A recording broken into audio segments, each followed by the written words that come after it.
You want to do our introductions? Okay, yeah. Well, before we do that, I'd like to raise a glass to our Creator's Son, Jesus, who asked us to remember him whenever we gathered. And so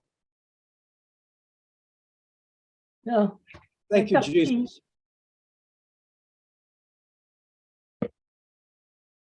Whenever two or more are gathered in his name, here we are. Yeah, and he's here with us, as a matter of fact. So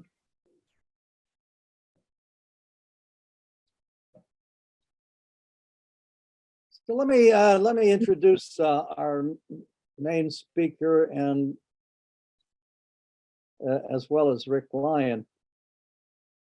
Some of us here today have been reading and learning the Urantia book for over 60 years. And we have been seeking to sincerely live the ennobling truths expressed on its pages. But how well are we sharing it with the world? How well are we sharing its existence with Christians, with Jews, with non-believers, with scientists, with philosophers, young people? We would ask that everybody mute their computers. Especially if you got background sounds.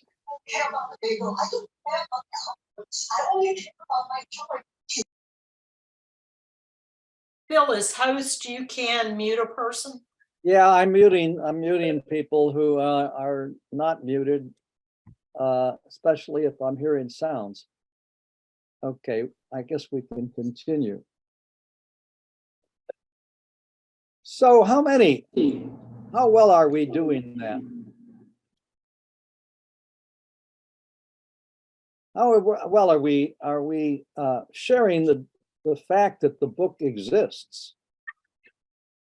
Unfortunately, all too often when we mention the Urantia book to someone, the response is, "What's that?" You'd think that by now most people on Earth would have heard of this impressive 2,097-page book claiming to be authored by celestial personalities that describes the whole cosmos and demonstrates both superior scientific knowledge and advanced spiritual truth. Clearly, we need a more prominent presence in the world.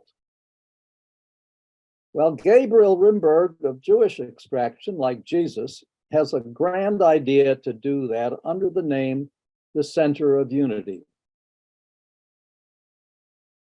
Gabriel founded the Center of Unity as an Israeli nonprofit organization dedicated to sharing the life and teachings of Jesus from the Urantia book, which, by the way, he translated into Hebrew.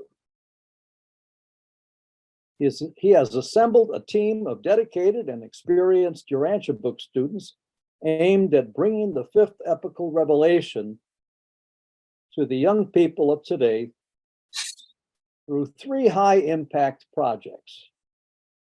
One is the app called the Jesus Meta Universe. Two, the Cinematic Jesus Film Project. And three, the Jesus Museum and Experience in Israel, an actual physical place. Rick Lyons is the Orpington Society Vice President, has been part of the Urantia community since 1978, and has served in many roles for the Revelation. He's most excited about the Center of Unity, and in particular is working to fund the Jesus Museum project. So please welcome Gabriel Rymberg, and well, Rick Lyons, you can share that as you like. And you can share the screen if you have something to do that. You know how to do that. Take it away. And unmute yourself, Gabriel. Thank you, Phil. Thank you, Diane. With your permission, I'd like to start with a short prayer if there's somebody who wants to jump in and pray, that's great. If not, then I'll say some words. I think it's really amazing to see all of you here. So thank you first for coming.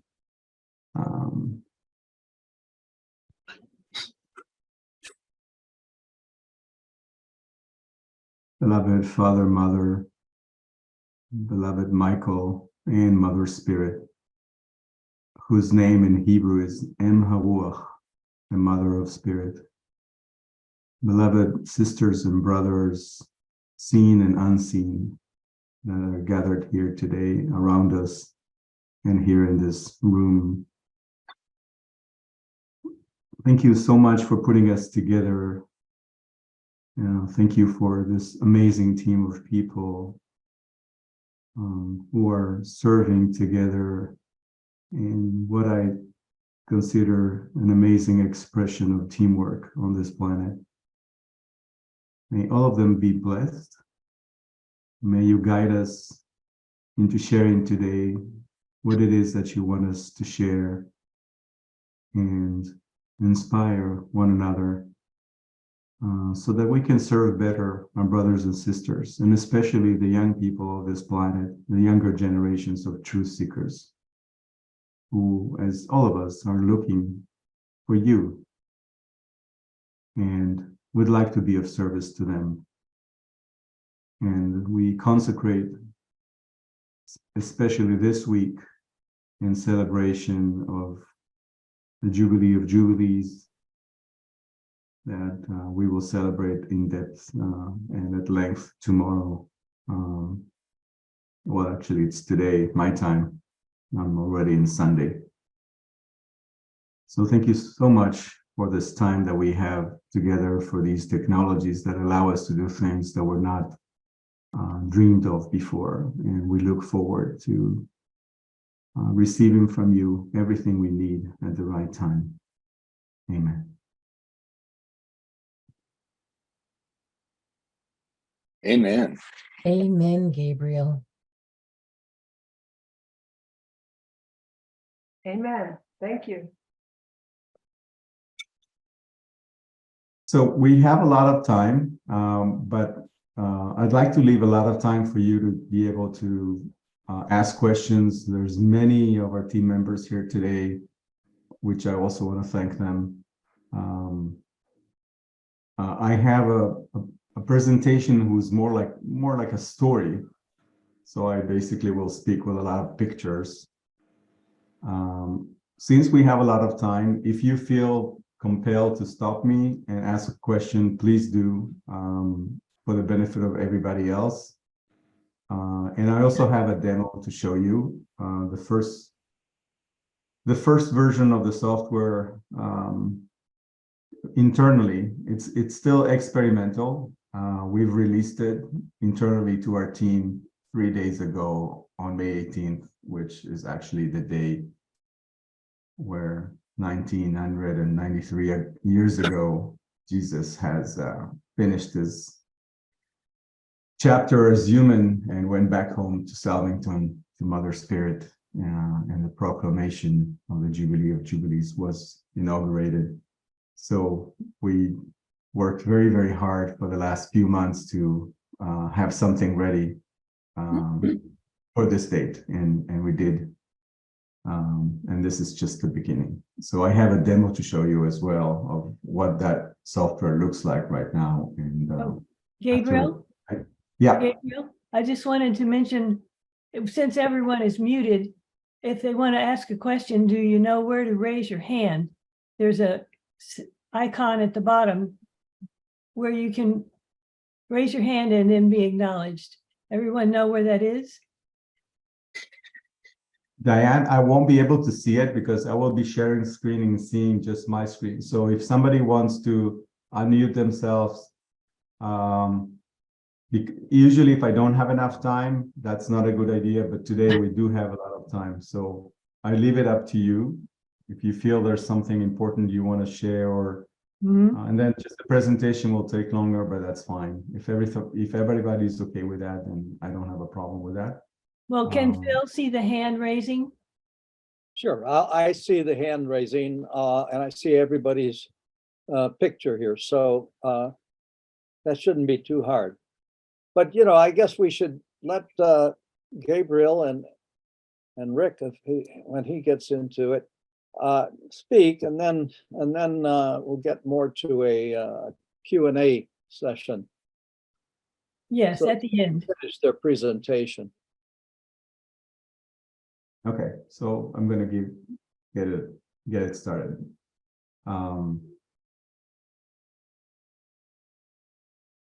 We chose this quote because really the focus of everything we're doing is to serve the next generation of truth seekers.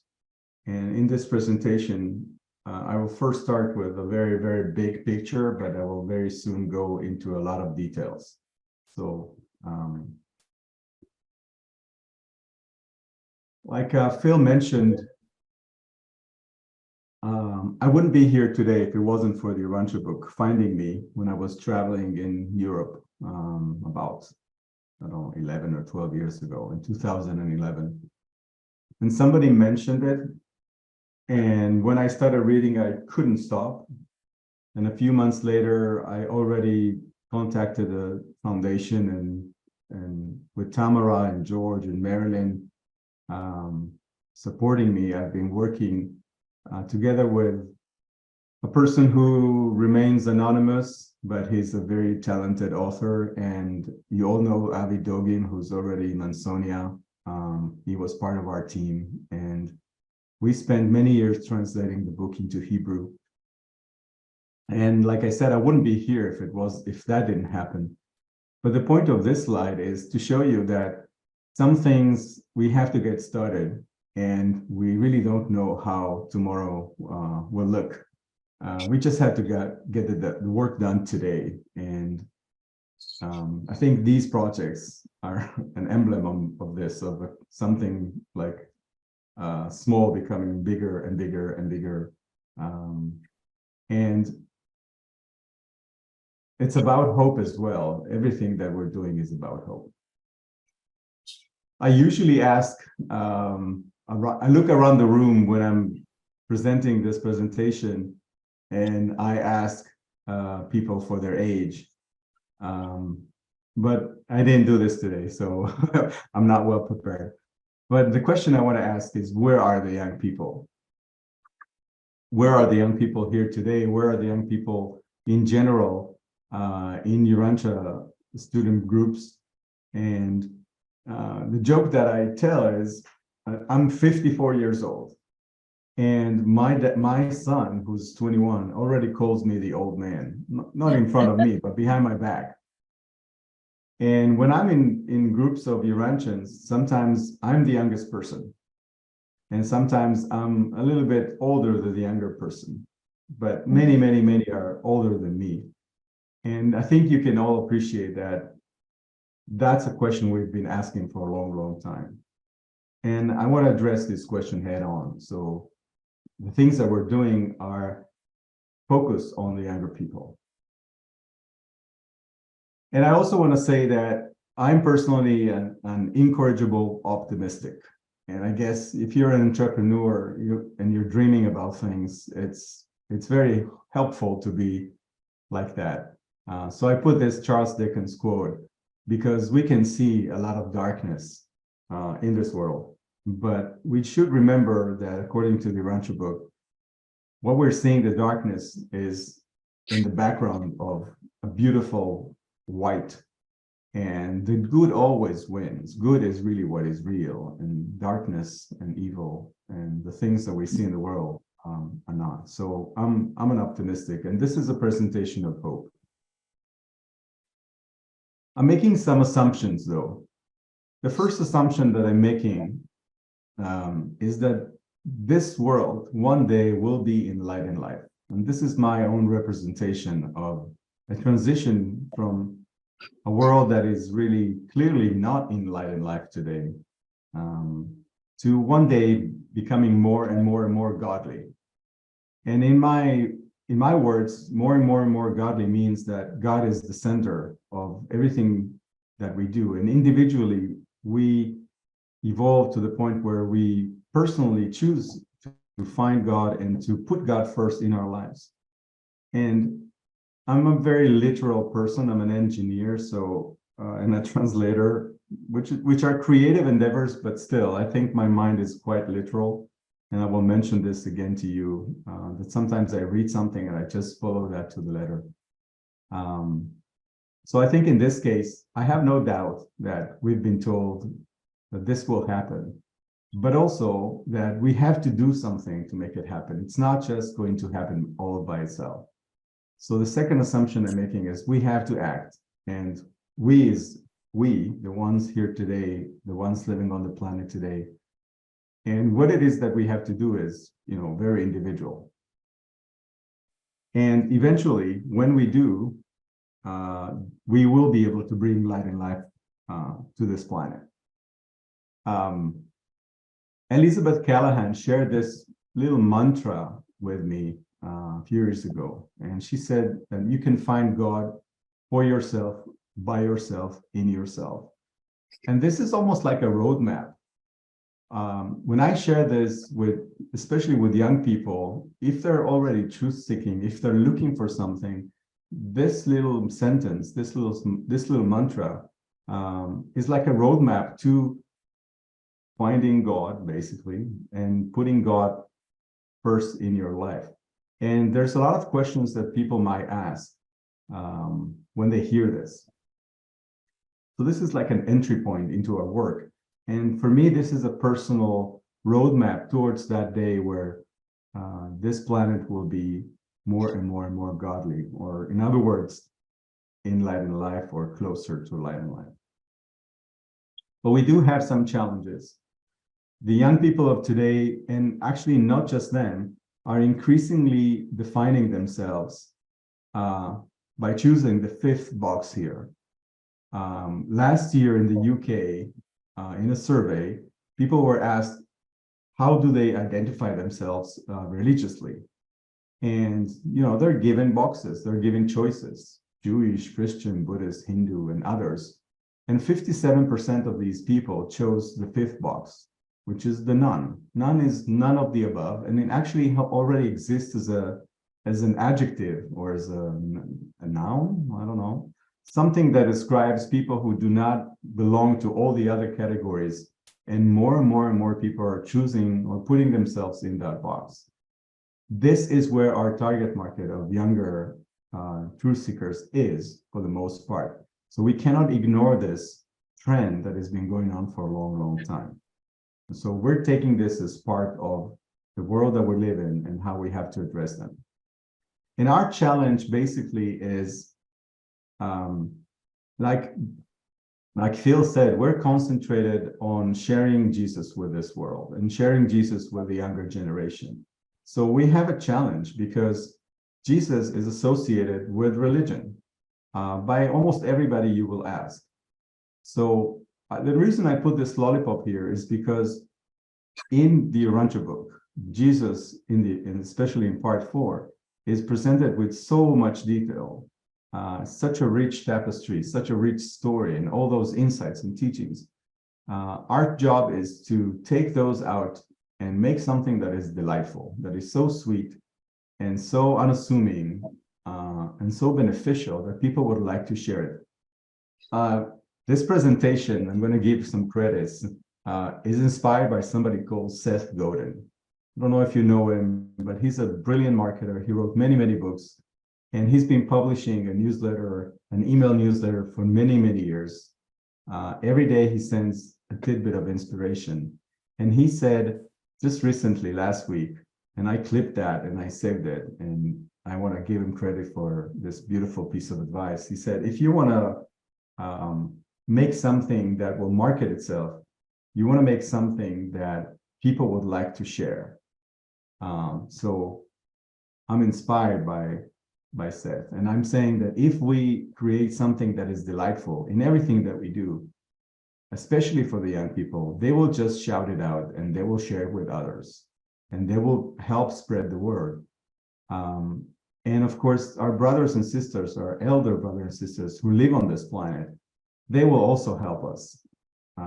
if we ask them and if we do something that is according to God's will. So we can count on them to actually help us share the word with many others. So those who will want to use it and enjoy what we're doing.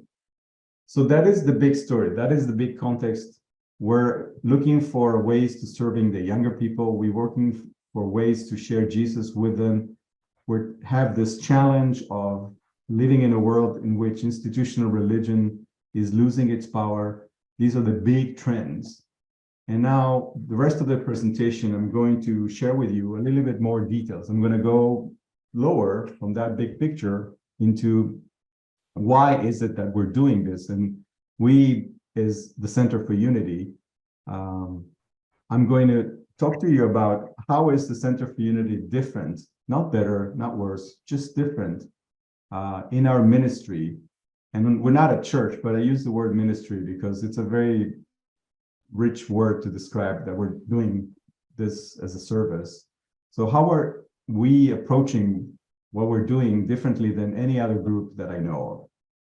Then I'll go into the details of what is it that we're doing, what are our projects, and then I'll speak about our team, who has been supporting us, and some numbers about time and money.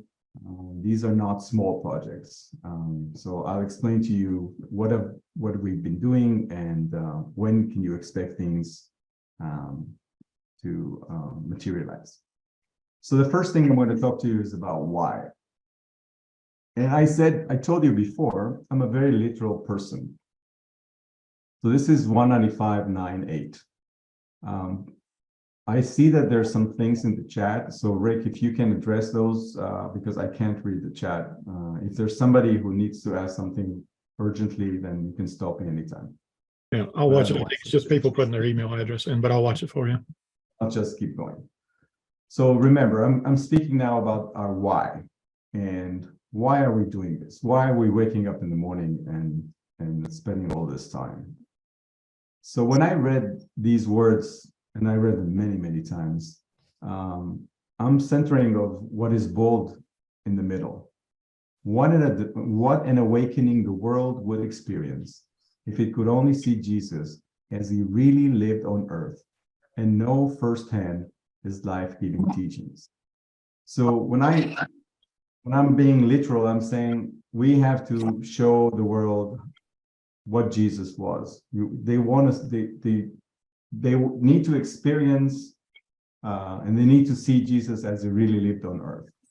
And to me, these are literal words. Of course, they're telling us many, many, many other things as well. But just bear with me when I say this is our why. They're asking us, and the midwares who wrote this. You saw. I'm sorry. Okay, somebody said something. These words were written about almost 100 years ago, and they were written in the present tense. The world needs, and we think that the world still needs. So these are like marching orders for us. And so remember, when I'm going to say, we need to show them, they need to see Jesus. This is where this is coming from. This is where our inspiration coming from to lift Jesus up. A lot of people ask us when they hear about what we want to do and how ambitious those things may sound, and they are. They say, this may be too big, this may be too soon. And they were not talking about us. They were talking about a future generation. And, I don't really have good answers to those questions. Is it too soon? Is it too big? So my big answer is, I pray and I'm doing my best. But then I ask this person or these persons again, if it's not us, then who? And if it's not now, then when? And this is not done as tongue-in-cheek. This is really done to try to see, what is the divine time for things. And I can tell you from experience that sometimes I dream about something or we try to do something and it's simply not the time. So it takes more time and sometimes it just doesn't work and we stop. So it's a very dynamic thing. But like I said before, we really have to do something. And the celestials cannot do stuff for us. They can help us in so many different ways, but we have to ask and we have to act. And that's when they can go and act with us, even though we don't know what they're doing. But I'm really counting on them. So that was the why. We have to lift Jesus up. Now I'm going into how is this ministry different than other ministries, what other people are doing when they're sharing Jesus, because there's so many other people on this planet that love Jesus and want to share Jesus with other people. And that's great. Everything is great. So how are we different? So when I present this slide to people who are not Urantia book readers, I say, we're using something called the Urantia book. And as you can see here, part 4 of the Urantia book is titled The Life and Teachings of Jesus, the story of the Son of God and the Son of Man. And the way I talk about the Urantia book is this is the director's cut of the Bible. It's got 700, part 4, only part 4 of this book has 777 pages, at least in one of the printings. And I actually counted how many words are in part 4, and it's almost 445,000 words, which is more than the Bible, I think. And I even say one more thing, even if they don't ask me, but especially if they do, why are you using this book? And why aren't you using the Bible? And we get that question a lot. Of course, to you, I don't have to explain, but I will still give you this because this may help you when you talk to other people. And this is a good starting point of this conversation. And I say, look at the Old Testament. It has, I don't even know how many, but there were so many prophets talking to the people of Israel, at least 10, sometimes more. And they were, I'm not a Bible scholar, so I don't know how many. Maybe I should count and have that number, but there were many. And then there was the first and the second and the third and the fourth and the fifth and the sixth and the seventh and the eighth, and it took millennia. And so the question that I asked back this person is, and then came Jesus. And then after Jesus, there were other prophets for other religions, like, well, of course, that was Muhammad for the Muslims, and there was Baha'u'llah for the Baha'i, and there was Guru Nanak for the Sikh, and other inspired teachers. And there was the Buddha somewhere in between, and others. So my question is simple. After the second and the third and the fourth prophet, the people of Israel were not surprised when there was a fifth and a sixth and a seventh. So God doesn't stop talking to us in many different ways. So the reason we're using this book is because we feel that this is one more way in which God is talking to us. It's a revelation. So we're using it. That's it. That's our simple reason. The second thing that differentiate us, so the first is we're using the Urantia book. And of course, that will already differentiate us from many other groups talking about Jesus, because they just simply don't. The second thing is when we're trying to talk to the younger generations, we use this little meme, a personal relationship with God. Now, this is something very personal to me. I did not come up with these words, but when I heard them from a friend, you can imagine me sitting in a yoga hall in Thailand.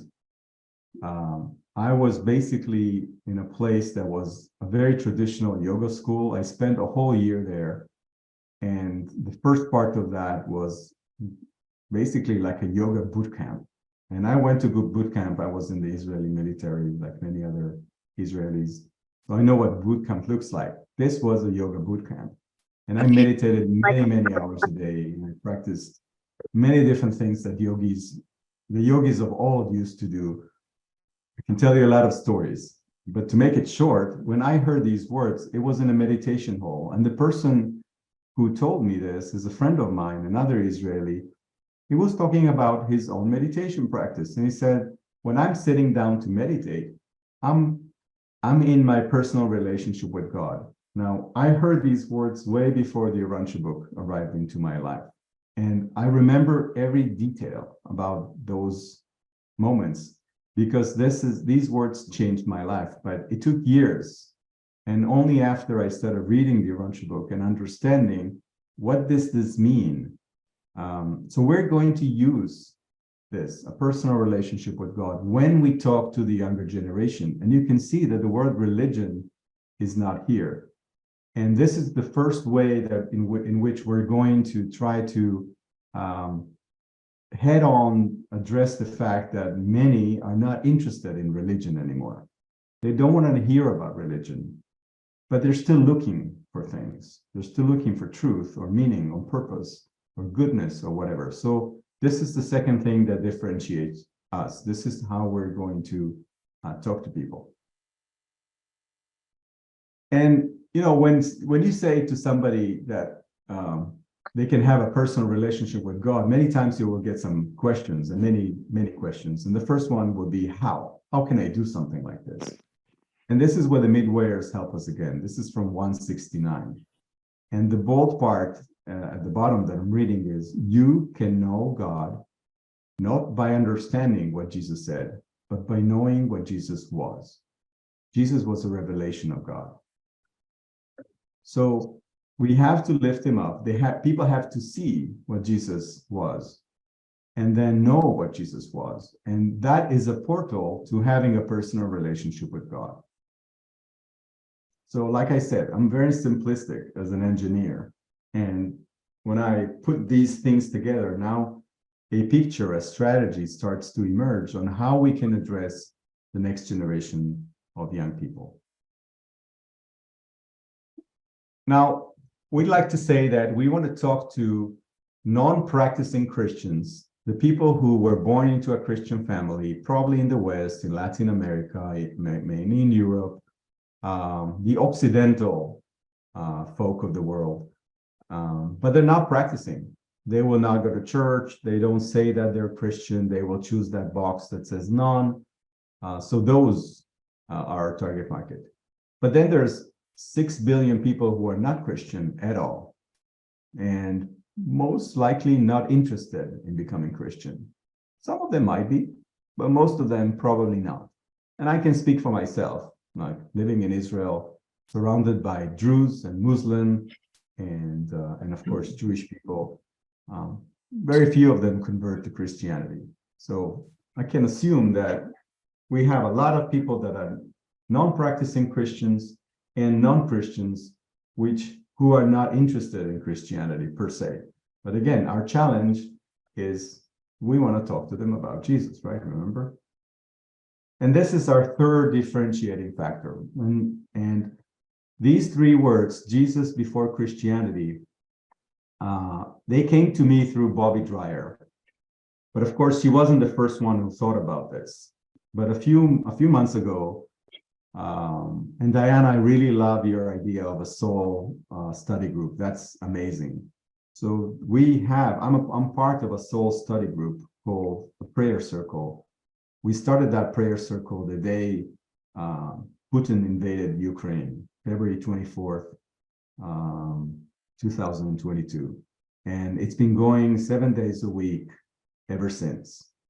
Noon Eastern time, shine or rain or whatever, snow or sleet, some of us are getting together and praying. And in one of those sessions, I asked, how can I share Jesus with people who are not Christian? And Bobby just said these words, and I felt and I believe that they were inspired by her thought adjuster. So I needed to hear this from her. Now, I'll tell you a little story about things in Israel. Last year, I was in a wedding. It was a Jewish wedding. Everybody was Jewish, maybe with the exception of Sandra, who's not Jewish. There might be another non-Jewish person there, but imagine 500 Jewish people there. And on the way out, I'm going to say goodbye to the father of the bride, who's our friend. And he just, he asked me, what are you doing? Did you finish translating the Urantia book? Because he knew about the Urantia book. And I said, yeah, I'm still working on the second revision, but I'm doing other things. And he says, well, what are you doing? So I told him that I'm working with the most famous Jew in the world. And he started laughing. He got the joke and he said, oh, I understand. But there was another person there, a Jewish person who doesn't know me. And he was like, he didn't understand why everybody was laughing. So he said, oh, you're working for Albert Einstein? Like he was confused. And then everybody else kept laughing. And I said, no, I'm working for Jesus.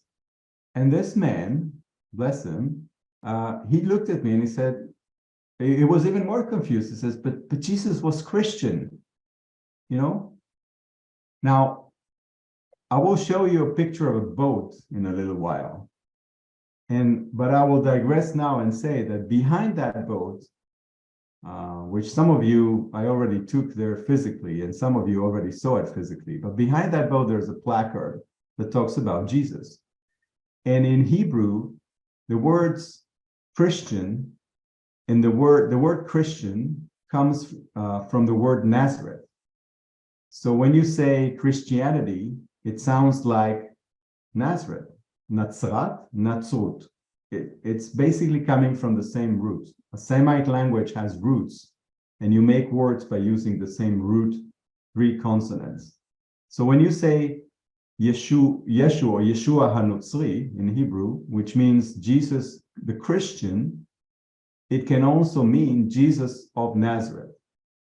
So Jewish people, Hebrew people, will read Jesus the Christian and hear Jesus the Christian for all of their lives. And in their mind, it is quite possible that they, if they're not learned and they haven't actually studied history or forgot it, they will say, yeah, Jesus was Christian. So by using the words Jesus before Christianity, we are implying that, first of all, he was the most famous Jew in the world. He was not Christian because Christianity didn't even exist when he was on this planet. And without saying anything bad about Christianity, without even mentioning anything about Christianity or dogma or theology, because we don't, we're saying, let us tell you stories, insights of one of the most advanced spiritual teachers of the planet. And if you're truth-seeking, if you're looking for God, basically, if you want to develop your personal relationship with God, you will do well to study one of the most advanced spiritual people on this planet who did all those things. And we're not trying to convert you to Christianity, and we're not trying to sell you any religion. Let us tell you things that you might have not heard from somebody else. So to recap, the 3 things that we do that are differentiating us, this ministry, from other ministries, is using the Urantia book, because you understand why. Talking about a personal relationship with God, not about an institutional religion, and saying Jesus before Christianity is a portal. We're not going to explain to people that they have to know what Jesus was, but this is what we're saying. You know, we're going to show you something that is going to help you in your own spiritual journey. So that is the recap of how are we differently doing things. And now I'm going to go into the details. What is it that we're doing and who is behind this? Gene Roddenberry was supposedly a Urantia book reader. Some people say he was, and that in Star Trek, he showed a lot of the things that are happening outside of our planet. Sometimes we do feel like we're boldly going where no one has gone before. We are trying to do very ambitious things. And here it says that the Enterprise had a 5-year mission. I think we're more on a 25-year mission or even a 50-year mission. So just remember that we're not in a hurry in the things that I'm going to show you right now. And they are very, very ambitious and very, very big. There's no denying of that. If you ask me what is it that we're trying to do, we're trying to show you things that are hidden in plain sight. And like this owl, I don't know if you can see it, but the head is here, and the talons are right here, and it's perfectly hidden in plain sight. You know, it's just there if you see it. And the Jesus from the Urantia papers is exactly that. You know, people can find the Urantia book if they want to. Some do, like all of us, and some don't. So we want to extract Jesus from those papers and show something that is hidden in plain sight to people who are interested. This is our 25-year vision tree. You can see that the trunk is the Urantia book and the Untold Story of Jesus, which is a wonderful secondary work that was an inspiration to many of these projects. The first time I said, and bless bless Mo and Jim English and Mary Jo and Paula and Andre and everybody else who worked on that wonderful, wonderful creation. It's a work of art and it's inspiring. I was in Chicago in 2018 when I saw it the first time, and I knew I was so inspired that I knew of something. I needed to learn something from that book. So of course I've got many copies and gave it as a gift to many people. But it inspired especially the software, but other things as well. You can see that we have branches and some of them have names and most of them are still empty. So there's probably room for new things to appear when the time is right. But right now we're working on 3 main projects. We're working on an online app, which we named the Jesus Metaverse, but I'm digressing now. I'm saying we're going to change that name, or at least we're exploring other names. And if you want to vote on this, there's 4 other alternatives that right now we're considering. So it's probably going to change to something else, but I'm still calling it the Metaverse because we haven't changed formally the name yet. But that's an app, it's software. We're working on a physical venue on the shores of the Sea of Galilee, which we call the Jesus Museum. And the Experience Jesus project is going to follow up. And once we have a museum in Israel, we will take part of that and replicate it and ship it and install it in many other cities around the world, so that if people can't see it in Israel because they cannot travel, they will be able to see it in a metropolitan city close to them. So that is called the experience. And finally, and Stephen, who's one of the leaders of this project, is working on cinematic Jesus. And maybe later he can share a little bit about that after I finish the presentation. So that's a huge project that we're working on. So this is our 25-year vision tree. So let me go into the metaverse first, the software, and explain what that is. And then I'm going to show you what it is, because we can show you a demo of that. So imagine if you've ever seen a Wikipedia page, imagine we're writing a whole Wikipedia, hundreds or thousands of pages over time. And we're writing it from scratch. So these are new pages, things that did not exist before. We're not taking anything from the existing Wikipedia, or actually from any other secondary work that exists. We're going straight to the Urantia book, and we're writing something from scratch. And I'll show you in a minute how we're organizing this material. But then once you experience this new Wikipedia about Jesus, you can also go to what we call the social mentoring platform. And as a young person, you can now connect to others and lean on other people as part of your spiritual journey by asking questions and participating in forums and doing projects. It's the action leading the teachings part. And also ask for mentorship from others.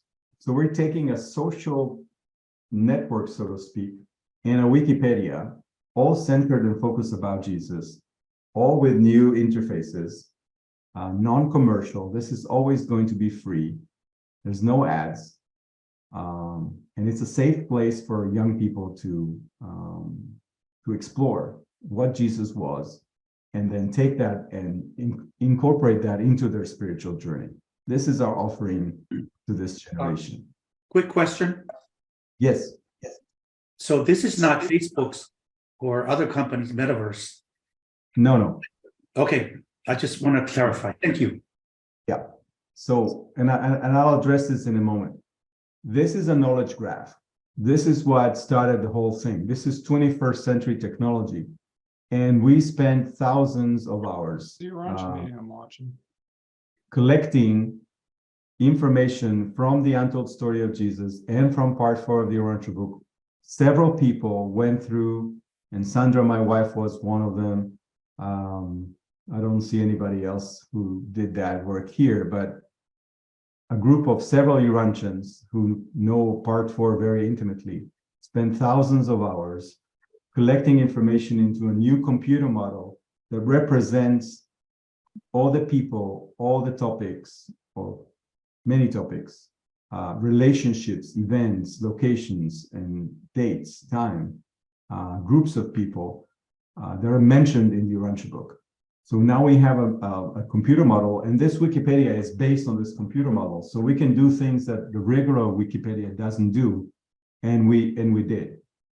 But before we actually started coding anything, well, actually, not really before. Gary and I, and Gary is here, we spent many months ideating and thinking about how can we present this information, this computer model. And he and I came up with this design. It was very, very crude. And I got a couple programmers to help us do it. And we had a little demo. This is a year and a half ago. And then we showed Lisa, his wife, which is also there behind him on the couch, and other people, this demo. And then Lisa said, I think you guys can do better. And then she joined us a year and a half ago, probably around February last year.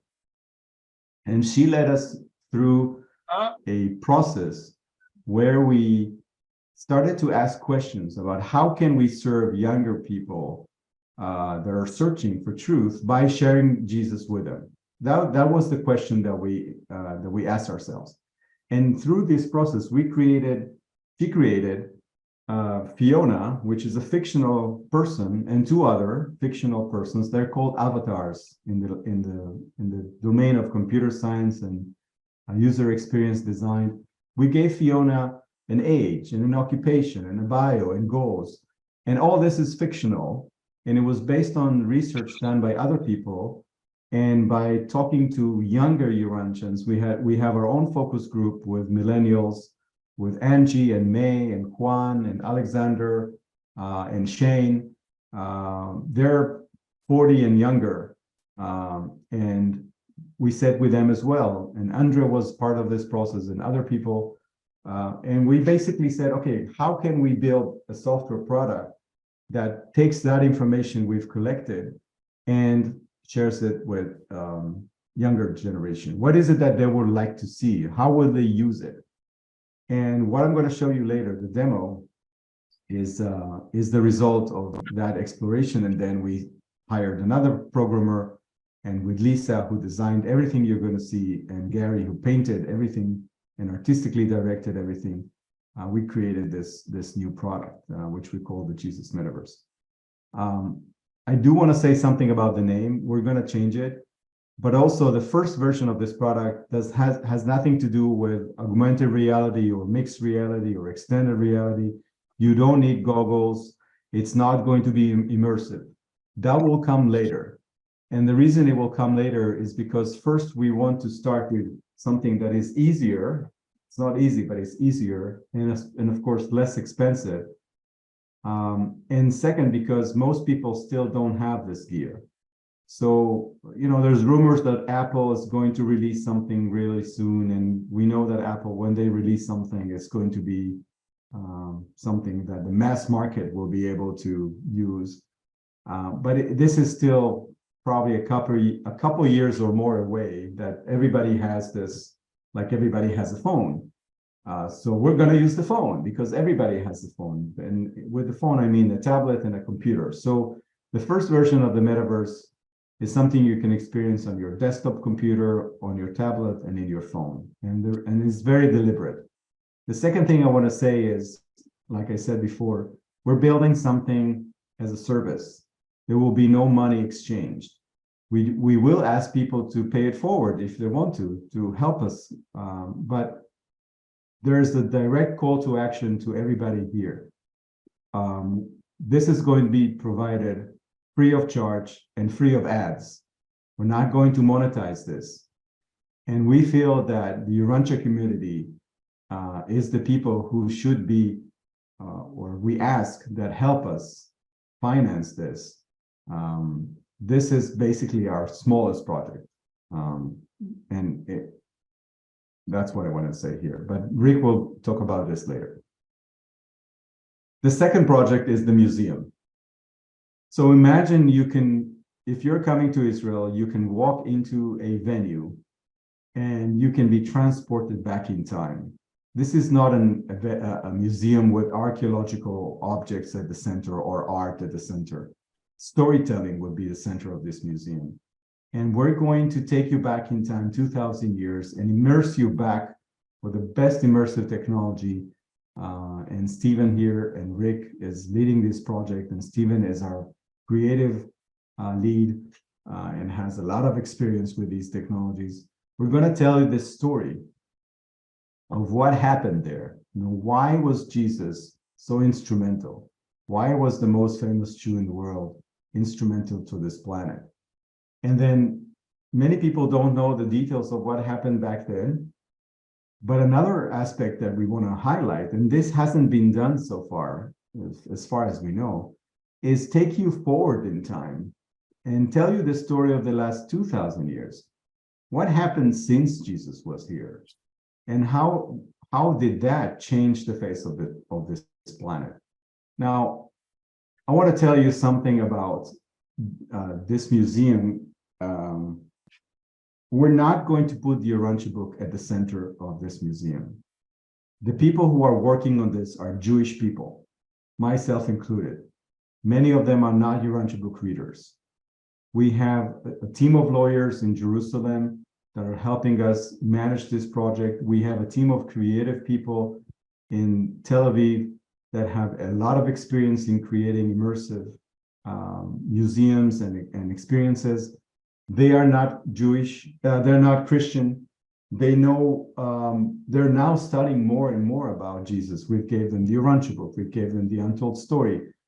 But we're going to assemble a much larger group of people to tell this important story. So the Urantia book is going to be one perspective, not the only perspective. That's not the case with the metaverse and cinematic. The metaverse and cinematic are strictly part 4 of the Urantia book, and maybe even more, and then it's done by Urantians for the world. The museum is different, so we think we can reach Christians and even non-Christians who are interested in telling the story of Jesus to help us do this. So when the time is right, we're going to start talking with Christians about this. Now, this is the Sea of Galilee from the Mount of Beatitudes. And the museum is going to be on the west side, on the west shore, in a place called Kibbutz Ginosar. This is called the Yigal Allon Center. It was built 40 years ago in commemoration of Yigal Allon, who was one of Israel's top politicians and leaders. If you want to understand how important this person was, when Anwar Sadat came to Israel, the president of Egypt, make peace with Israel, which was in the late 70s, Yigal Allon was sitting in one table with Menachem Begin, who was the prime minister of Israel at the time, with Golda Meir, who was the previous prime minister, and with Anwar Sadat. So the 4 of them were sitting together. This is the type of person who Yigal Allon was. He was a peacemaker in the Galilee. And when he died, the kibbutz where he lived built this amazing place. Now, this has tens of thousands of square feet of space and mostly unused. And the right-hand side, behind the palm trees, there's an 800 seat theater. It's a performance theater that was built 40 years ago and never been put to use. It still has concrete slabs, no electricity, no AC, no communications, no sound, no nothing. It's been there waiting for 40 years. This is called the Ancient Galilee Boat. You can see a white wall behind it. Behind that white wall is the amphitheater, the auditorium, the performance venue that I'm talking about. So this boat sits in this place, in the Yigal Allon Center. 500,000 people every year go through Yigal Allon Center. 200,000 of them come to see this boat and hear the story.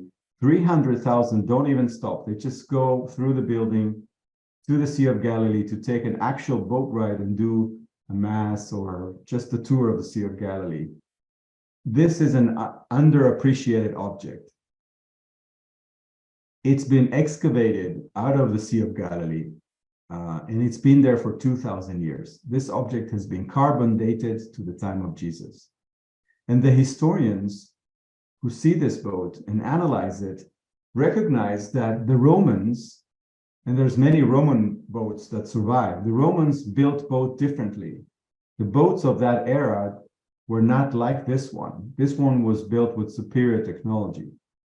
And we know that Jesus and Zebedee were doing just that. Now, I will tell you something that I heard, and Stephen was there. So Stephen and I heard this from the manager of this museum. He told us that the Vatican offered $3 million, probably to the state of Israel, because any relic is owned by the state. It's not owned by these people, but the Vatican offered a large sum of money to get this boat on a loan for 1 year, to be shipped to Rome, to be displayed there. What is it that they know that we don't? I'm just going to leave you with that thought. So the story that we're going to tell is going to start with this boat and about boat making, about the Sea of Galilee, about how Jesus was operating there with the apostles. And then, like I said, we're going to shift you further and in future in time to tell the story of what happened to this planet ever since. So this is a storytelling museum with the latest and greatest technology that we have. And finally, and again, Stephen is one of the leaders of this project and the creative person. How many of you have dreamt to see the Jesus that we know from the Urantia book on the big screen? And thank you, Gary. This is Gary's painting. That's what we're going to do. We're going to write a series of feature films, long feature films, and streaming television series intertwined together to tell in many, many hours of dramatic presentation anything and everything that is written in the Urantia book and that it was not written in the Urantia book because they didn't tell us. They just couldn't go into all that detail. There's so much drama. And I'm going to leave Stephen. You can ask him questions and he will tell you what he wants to tell you. But this is what we're doing. We're going to create a series of feature films and put the Jesus that we know on the big screen. I'm not going to go through these slides. So the three projects are an app, a museum, and what we call a cinematic Jesus. A quick So question. some numbers. Yes. And yes. Before we move on, I've been watching the political landscape in Israel, and it's a little concerning because it's going so far to the right. So my question is, what is your sense of optimism about pulling off the museum in an environment that's more or less hostile? Yeah, it's a great question. So you might have heard that well, yes, that's true. Israel, the politics are leaning to the right, and the people in power today are very much leaning to the right. And actually, what they want to accomplish is to make Israel a non-democratic liberal state and make it a Jewish state, literally ruled by what is called halakha, which is just like an Islamic state that is ruled by Islam. They want the Jewish state to be ruled by the Jewish law and not the civil law and not a democratic liberal. So this is the fight now in Israel. There's people like me who say, no, I want to live in a liberal democratic country. It could be right-leaning or left-leaning. It could be more progressive, less progressive, but we want the rule of law. We want separation of powers. We want to exercise freedoms. We want to have a constitution. We want to be a democracy. Flawed as it is. Some people say, I don't remember who said this, but democracy is the worst system, except all the others. So it's not perfect, but that's what we want. And so people are going out to the street and demonstrating, and it's 500,000, which is probably 15% of Israelis are going out for a few months every week. So this is a fight for the soul of the state of Israel. You're absolutely right. At the same time, the way we are addressing this is following the Baha'i model. Are you familiar with the Baha'i faith? So the Baha'is, Yes. the Baha'is are a religion, and they're very powerful and they're very rich. Their world center is in Haifa, which is one of Israel's 3 major cities. They have prime property in Haifa that they bought many, many years ago, and they received permission to build their buildings, and thousands of Baha'i come to Israel every year on pilgrimage and to serve. They get visas, they rent and buy apartments, and they live there. And the only reason this works is because many years ago, the Baha'is and the state of Israel, I don't know if it's signed and written. I haven't seen the document, but I heard there is an actual agreement. And the agreement stipulates this: the state of Israel lets the Baha'i do whatever they want, provided that they do not proselytize anything, no missionary work. You cannot speak to a Jewish person and try to convert him. You cannot do house circles. You cannot sell books. You cannot go and talk on the radio. None of that. And if you ever met Baha'i, and I have Baha'i friends from Canada, everything they try to do is convert you. That's what they do, because they believe that the world has to have one religion and it has to be the Baha'i faith. But none of that happens in Israel. And so it works. So we're going to follow that model and say, listen, we're Jewish people. I'm a Jewish person. I'm not Christian. I'm not affiliated with any Christian church, none whatsoever. And what we're going to build in Israel is not a Christian museum. It's not a museum about Christianity. There's not going to be any dogma, no crosses, no crucified beings, nothing that will offend a Jewish person going in. And even we're pushing the bar even higher. And with our lawyers, we're talking about saying, and we mean it. It's not just, outwardly saying it. This is the way we're thinking about this and communicating inside our team. As my instruction to them is, we should build a place, this museum should be a place where an Orthodox Jew in Israel should feel comfortable sending their child to be inspired and educated by an educational experience that tells an historical story about somebody who was important on this planet. There will be no risk of converting or missionary or anything Christian. This is what we want to accomplish. It's a high order, but what if we follow this, we're going to sidestep all those potential mines that people will put in front of us. We'll say, listen, we're sincere. This is what we want to do. This is how we're thinking about this. And if you have any concerns, then talk to us. All that being said, the Sea of Galilee is not Jerusalem. The Sea of Galilee is completely different.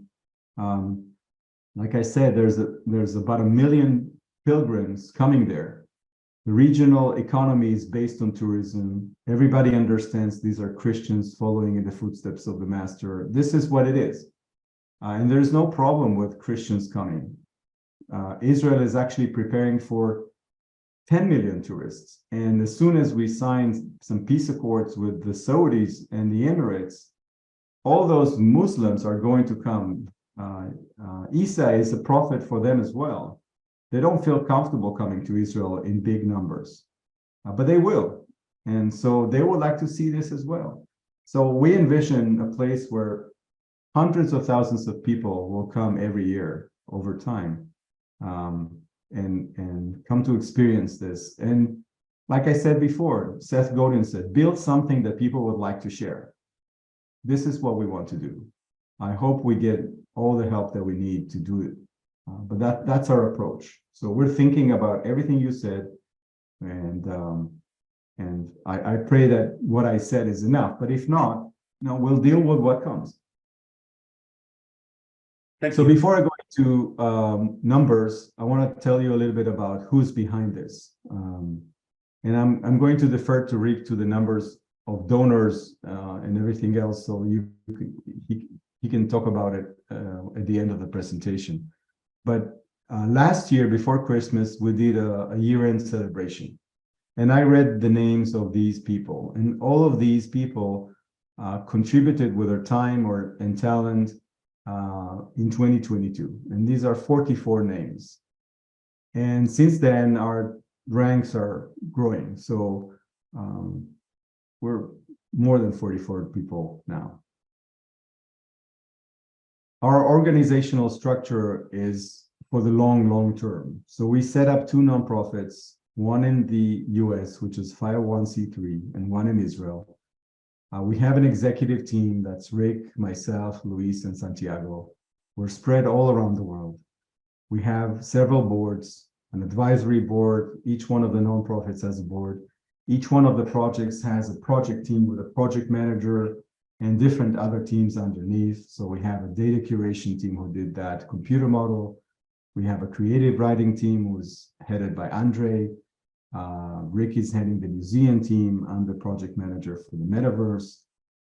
Steven is leading the writer's room for cinematic. So we're organized on a project basis.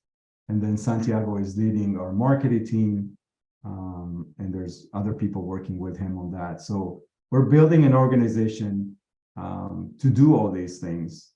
And all of us are volunteers. We're not getting a salary from this. I can tell you that personally, I'm praying for the Father to provide for me so I can work full-time on this.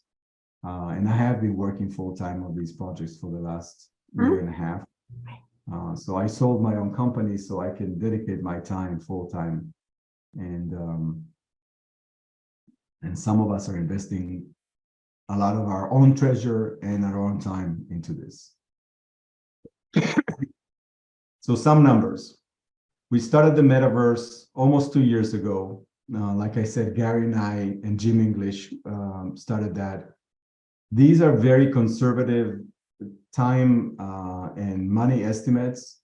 I can probably say comfortably that it's more than double the amount of hours, but I cannot count it anymore. It's too many. So it's in the high thousands or the low tens of thousands of hours of volunteer work. And we do have professional people that we pay them for their skills because we cannot do that work as volunteers. I can proudly say that the alpha version, the experimental version, was released 3 days ago. Today is already the 21st here, so it's 2 days ago for you. And we will release what I'm showing you as version 1.0 this year. And these are the budgets for this year and next year. We have the whole social component with a mentoring platform that we haven't started working on yet. So that's the plan for next year. The museum started 9 years ago, right about the time that Diane came here for the first time. And if you don't know Diane, which is here, she's part of our team, and she organizes pilgrimages, spiritual journeys to Israel in the footsteps of the Master. And the first one she did was in 2014, and Rick was there. This is the first time I met him. So the seeds of the museum started with a wish to build the third temple for our Father. This is still something that will happen when the time is right, but we're not actively working on that right now. And the museum basically came out of that effort. We have a law firm which is more like strategic managers, and they're going to be building and managing this place. So we got them on retainer. We have a creative firm that is working on the concept, and we're soon going to be able to show you what is it going to be like visiting this museum. We're not going to build it, but we can show you a visualization of it. So we're working on that now. And the lawyers are negotiating right now a lease with this Yigal Allon Center. We cannot buy it, but we can lease it for 25 years and get a long-term lease for another 25 years. I want to say that if we get all the funds that we need, we can get this done in 3 years. This is going to happen in your lifetime. Everything that we need right now, the ideas and the people, the talent is already there. And the people from Yigal Allon want us to do this. Stephen was in Israel 2 months ago, and we were there twice. I'm there probably once a month because every person that comes to visit, and oh, by the way, if you're coming to Israel, let me know and I'll take care of you. I will take you there and I will show you how things look over there. So I'm there all the time. This is a place that has been waiting, and I think it's been waiting for this. So this year we need the budget. We're still raising funds for this conceptual work for the museum. But of course, after that, we're going to have to sit with donors who, big, this is a big project. It's going to be millions and millions of dollars.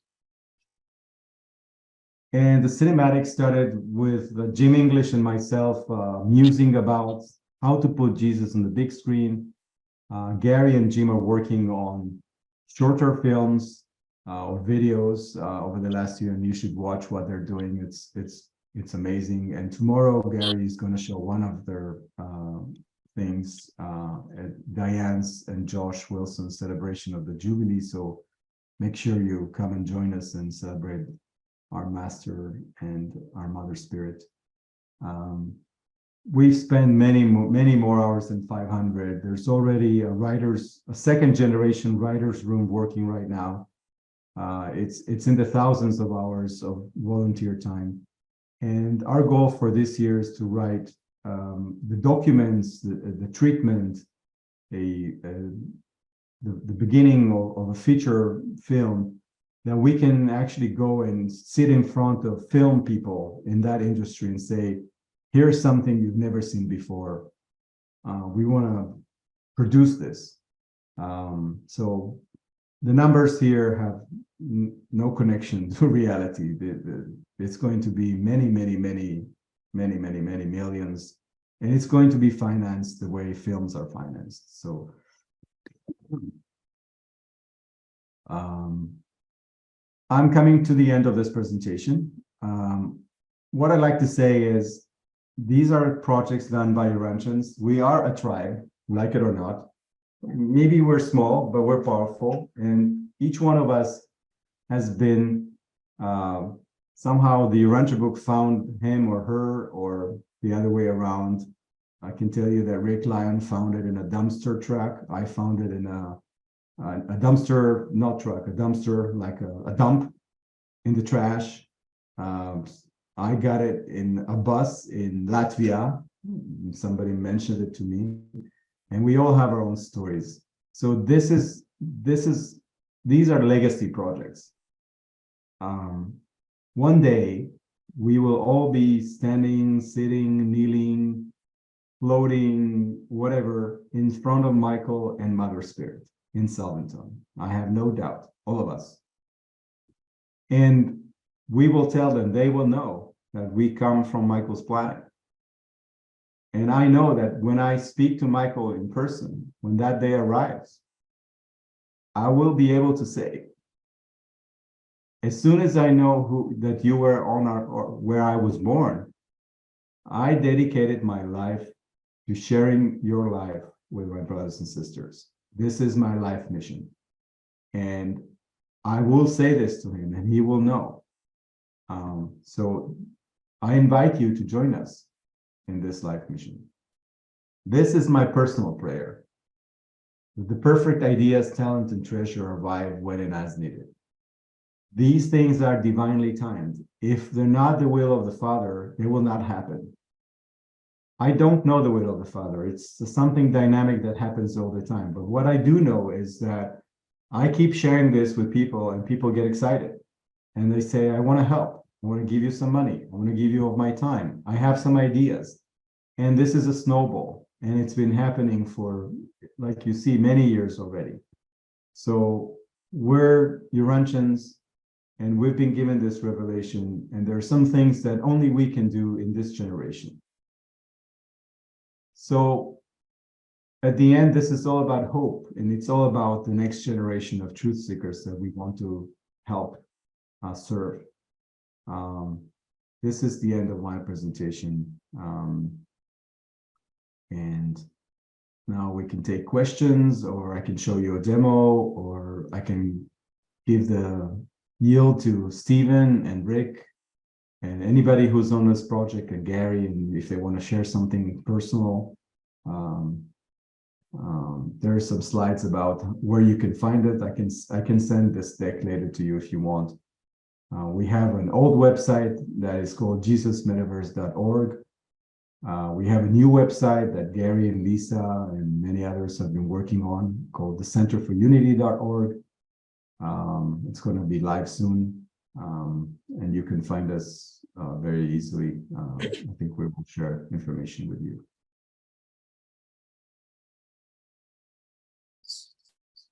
I would love to just say thank you so much for the presentation. I saw you on the podcast. I think it's Spirit of Truth is the name of it, a few weeks ago, and was deeply moved by it and very, very struck by the phrase Jesus before Christianity. So I was in Nashville a few weeks ago for a conference, and we were going on a field trip to a nonprofit, Thistle Farm, that helps with women who have been involved in sex trafficking and sex work as they get back their lives. And getting onto the bus with me was a young Indian man. And we looked into each other's eyes and smiled, sat together on the bus, and instantly started talking as if we had known each other for years. And we ended up that night after dinner going out for some vegan pizza and sharing life stories. And I ended up talking about the Urantia book quite a bit. And I said to him, I heard a phrase a couple of weeks ago, it's really all about Jesus before Christianity. And, you know, I talked about how I personally believe, and the Urantia book says that every person has their own religion, that it is unique to each individual, and that truth can be found in many places. So it isn't about a religion. The next day, he came up to me at breakfast and he said, I keep thinking about what you said. He's a Buddhist. I keep thinking about what you said, the Jesus before Christianity. I find that so intriguing. Can we talk more about that? So we ended up talking quite a bit more. And I don't know if any of you have heard of Richard Rohr, but he had a post recently that I shared on Facebook that was deeply moving to me, that was talking about Christianity being a lifestyle and not a religion. And that, you know, it's too serious to keep going, being so silly, saying that you can show all of these fruits of the Spirit that are not Jesus and call yourself a Christian. We need to move beyond that. And I used that phrase again, Jesus before Christianity. And within days, like 44 people had liked it. People were commenting on it. That's an intriguing idea. Lisa, I love that. That really struck me. So I think that phrase is really, really key, because it gets past a lot of people's barriers that they have towards traditional Christianity and all of the sects of Christianity and all of the divisions within Christianity that people associate when they hear Christianity. So I just wanted to say thank you for that. And I am passionate about this, and I'm so excited about it. Well, Okay, for thank you that. very much, Lisa. I want to ask everybody to use their hands, because we've got 48 people here. And if everybody starts talking at once, it won't work. So I have my hand up, and then you know how to do that. It says reactions at the bottom. If you hit that, you can raise your hand or lower your hand. And Bill, I'd like to see I'm it. going to lower my hand now. Go ahead, Diane, if you want to say something. I know there are some other of the team here on the call. And I wonder if you wanted to introduce any of them and see I if they do. want to add anything. Yes, I will go over the list. So I can't see all the pictures, so I'm going to read names. So Rick is the president of the WMOJ. He's part of our executive team, and he's also the leader for the museum. I can see Andre here. Andre is our head editor for the Metaverse. Well, the names keep moving. Let's see. Gary is our artistic director. Everything you see visually. Lisa is behind him on the couch. He's our user experience, user interface designer. Steve Marble. Yeah, I'm going alphabetically. Margie is on the board of the WMOJ, and she's our fundraising lead. Let's see. I see Paul here. I don't see Monica. Well, I don't know if it's Monica or Paul, but Monica used to be on our team. She's away wrote some of visiting the family, things. Rick. Okay, so Monica was one of the first writers for the Metaverse. And Steve is our lead cinematic creative person, and he's also the creative person for the museum. And I don't see anybody else here. Oh, Diane, of course, but Rick Warren's in there. Diane Labrec is also one of our ambassadors. He's an ambassador for Jesus. We're just borrowing her. Yeah, Rick Warren was in there too, Gabriel, somewhere. Oh, and Rick Warren, of course. I don't know. I don't see the names. They keep coming. Rick is one of our most prolific creative writers. So some of the material that I'm going to show you in the demo after we go through some Q&A, Rick actually wrote and Andre edited. And there's many others. So.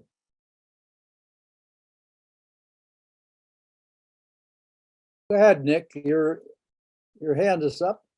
Oh, thank you very much. Okay. First of all, just Gabriel, it's so wonderful. Your talk was amazing. I would be doing cartwheels, but my living room is a little too small. But I'm telling you, I'm very, very excited. A quick thing. About 25 years ago, I'm a creative person. I always have been. And I designed what I call the Urantia Papers Center. And I did a PowerPoint at one of the fellowship's major meetings showing what I had envisioned. And it's based exactly on what the Urantia book is talking about. And I patterned it after that architecturally. And one of the things that is in my PowerPoint, which I want to send to you for sure, is I did it in stages. How do we begin? How do we get the financing? How do we get the interest? Step by step by step, just as you're doing now. And one of the second dome, I have 7 domes, geodesic domes in this, surrounded.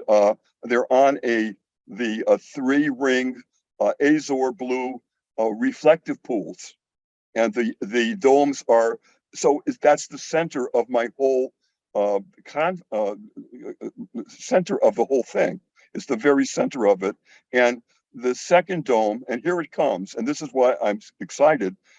I wanted that to be that built first because I wanted it to be a recreation of exactly Mary and Joseph and their family's home. Exactly like the Urantia book is telling us, every single thing. I wanted it to have cooked food so you could smell the kind of food that the family enjoyed. And I wanted to have Urantia book readers as the family in the dome. And I wanted them to talk to the visitors that were coming in, all the questions that they would have. And I found an incredible drawing based on the Urantia book. I believe an illustrator from I think Australia, if I'm not mistaken, did. That was phenomenal. It was exactly like the Urantia book describes the family home. And so it was kind of based on that. So, and that by creating that first, that's an easy first step. Then you'd have the publicity of that. You'd have people coming in to see Jews' home as it was, the family. And you could sell your Rancher book or whatever you wanted in that as part of the dome facility. And so that's a way to get publicity and interest way before the actual complex was to take place. So anyhow, I just wanted to identify that. And I want to send you my PowerPoint. I started that 25 years ago. Please do. The museum, Stephen and I were wandering around the hills at the northern part of the Sea of Galilee. You can say it's like the crown chakra of the Sea of Galilee. And we've located a piece of land that is pristine. And in my mind's eye, I can see that, I have no idea when, but one day, we ourselves, when we are coming back here in another form, in many, many, many years from now, we will come visit again. And today we know there's a lot of student visitors. This planet is unique, it's the world of Michael, and it's got a role to play. They're building, the Melchizedeks have a university dedicated solely to study the repercussions of the seventh bestowal mission that happened here. The circuits of the archangels are here. There's so many things about this planet that we don't even understand.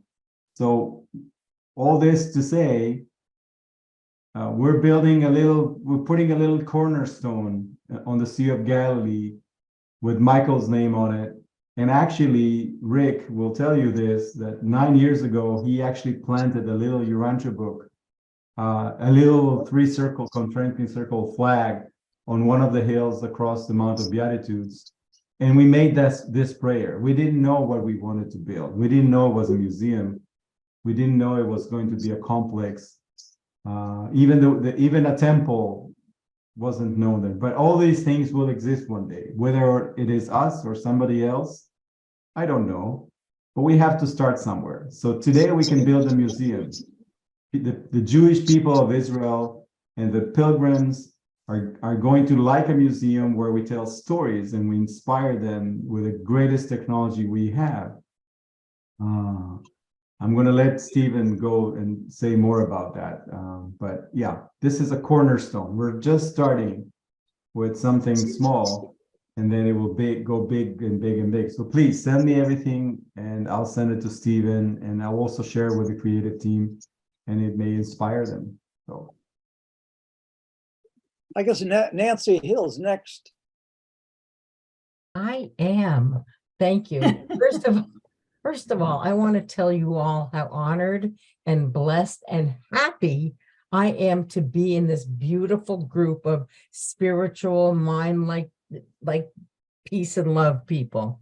But I want to share something because Jesus before Christianity. So I was raised Jewish and went to Hebrew school every day after regular school, and it was an Orthodox synagogue.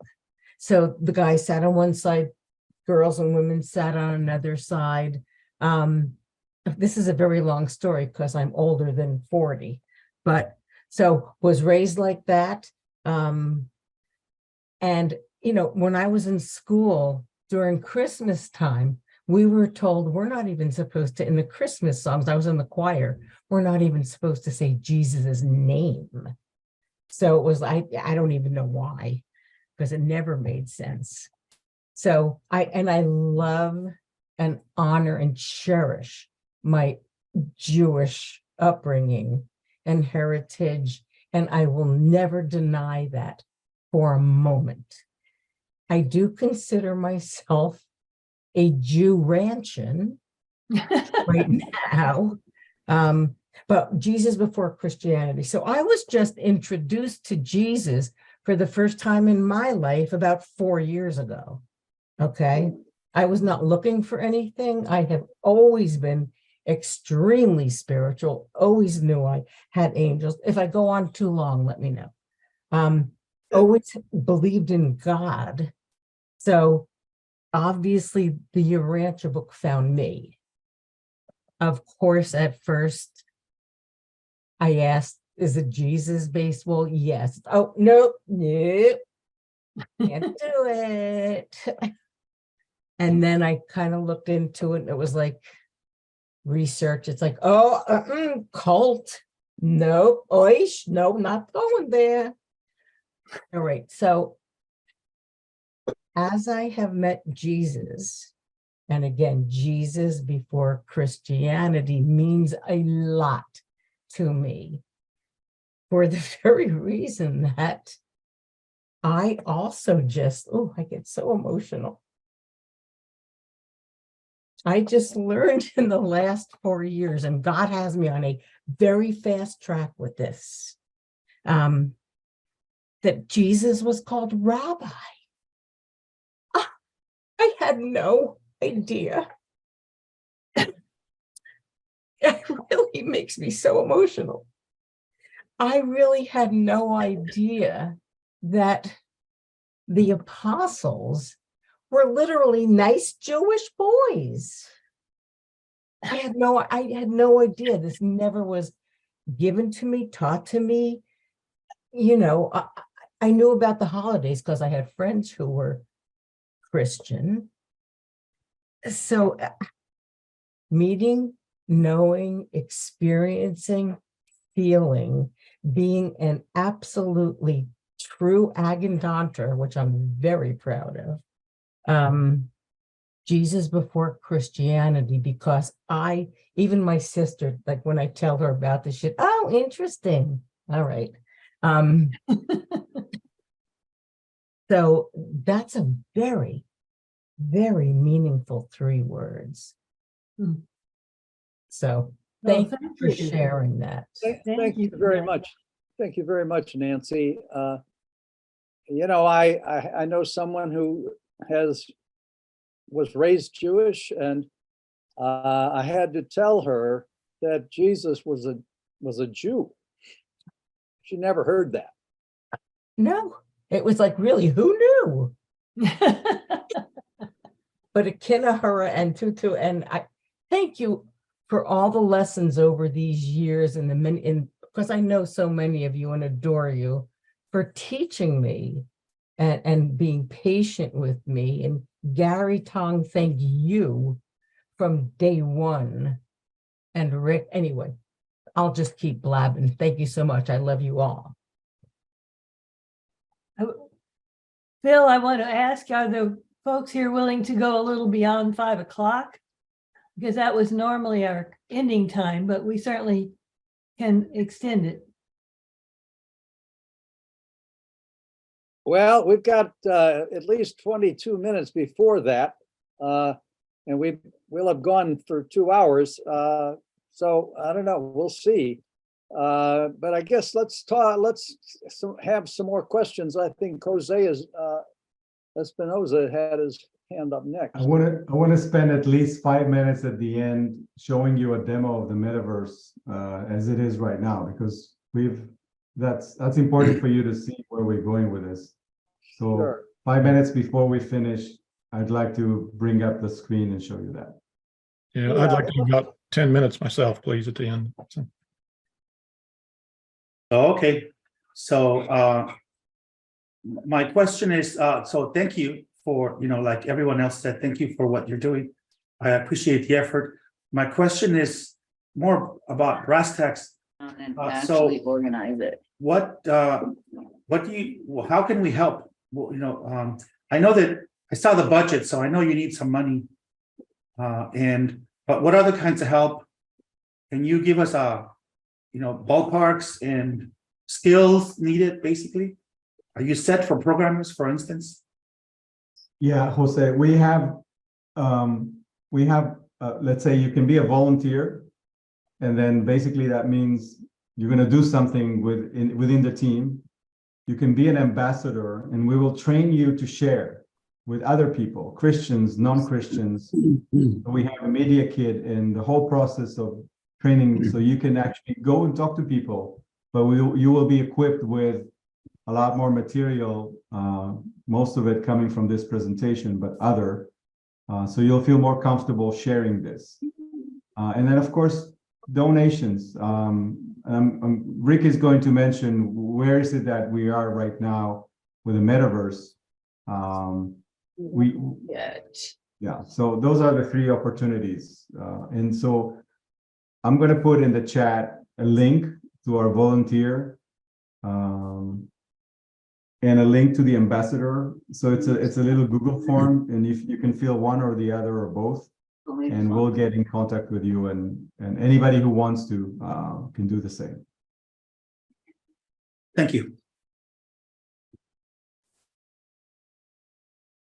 Okay, I don't see any hands up, but Lisa had her hand up earlier. And you're muted. I just had one other thing. I think Gabriel, you mentioned you had a 21-year-old son. So I have a 25-year-old daughter, 28, and a 31-year-old, 28 and 31-year-old sons. They hear me talk about the Urantia book all the time. In fact, my oldest son was the one through a professor of world religions that he had who suggested it to him. He bought it, but he still has not read it. I read it. And he came in and was like, when I read it, I was waking up at 3 a.m. in the morning and reading for 3 or 4 hours every morning. And he would wake up and come in and sit down on the floor and say, "What are you reading today, Mama?" And I would read from it and I'd start crying while I was reading from it. It was so emotional for me. But none of my 3 kids have been interested in reading it. And so I wondered if your son was interested in it. I mean, I have dear friends and I've mentioned it to them, and none of them are interested in reading it. None of them. No, my children, well, their mom is Jewish, so obviously they're Jewish. And just like me, they have no idea who Jesus is. Like, people in Israel have no idea. I was almost 30 before I stepped foot in the church, because we're not allowed to. It's not good for you. So, you know, he's our target market. He's squarely our target market. But, you know, Sandra and I talk to my kids about God and about our journey. And my prayer is that I'll be able to help them find God. But everybody has to do their own journey. I started when I was 37, you know, so I have to be patient. It's like, yeah, so that they're not interested. They haven't read the Urantia book. They know everything that I'm doing. They know I spend years and years and years. But it's, yeah, more time is needed.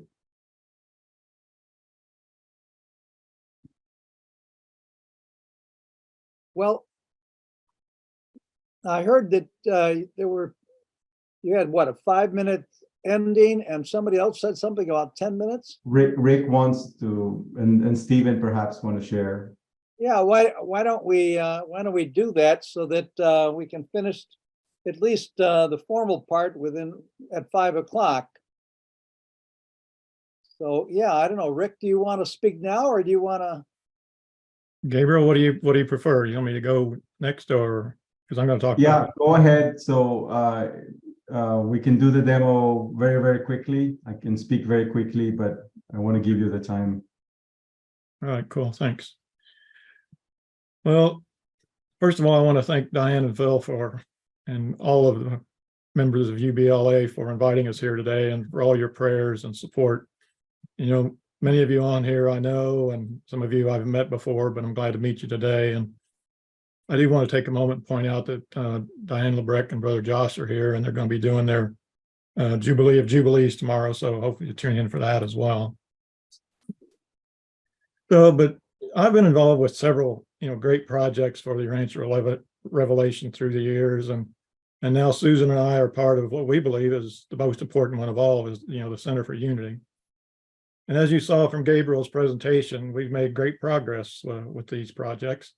And, we've achieved many steps in our goal of taking this revelation to our young people. And places where they're socializing and with the technology that they're familiar with. And they're actually using that technology to educate themselves. But, much more work remains ahead of us, of course. And I think that through the Jesus Metaverse app, I believe that hundreds of perhaps thousands of young people will, not only discover Jesus with this app, but they'll become ambassadors of this revelation. And they'll take the most complete and accurate gospel of Jesus to all their social media friends around the world. And another aspect that I really like about the Jesus Metaverse, of course, it's going to get renamed, but the aspect of study groups using it. I think, it's actually a new online study aid that will energize study groups and give them a sense of adventure, taking the group into an interactive learning experience where just with the click of a button, they can take the group, farther and deeper into whatever topic that they're wanting to explore. So I think it has a great implication for study groups as well. So as we've gained momentum and energy has increased and, as qualified and experienced people have been added to this team, and as we've seen the doors of opportunity have been open to us, and the need to fund these opportunities has grown along with that. And even though we're a spiritual mission, we need material things to, achieve that mission. And your prayers and financial support are the fuel that drives the spiritual engines forward. Great things are waiting to be done. And today, really the only thing standing between us and accomplishing those things is the funding to do them. And that's my role with the Center for Unity, as fundraising part of it. So, we're only part of what Jesus' plan is for this revelation, but I like the quote from the book that says, "As moves the part, so moves the whole." And we're inviting you to be part of this unprecedented effort to bring the life and teachings of Jesus to the whole world. So I would like to share my screen for just a few slides here. So You can share. all right, thanks.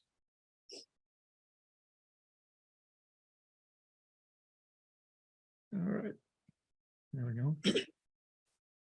So this picture doesn't have a lot of bearing on what I'm talking about here today, but I like to show it because this is where it all began for me, and with Diane Lebrecht's Urantia tour group in Israel in 2014. And Gabriel mentioned the fact that we were standing on the hillside overlooking the Sea of Galilee, and that's where I heard the first time of what he had envisioned for all this and his plans and hopes for the future.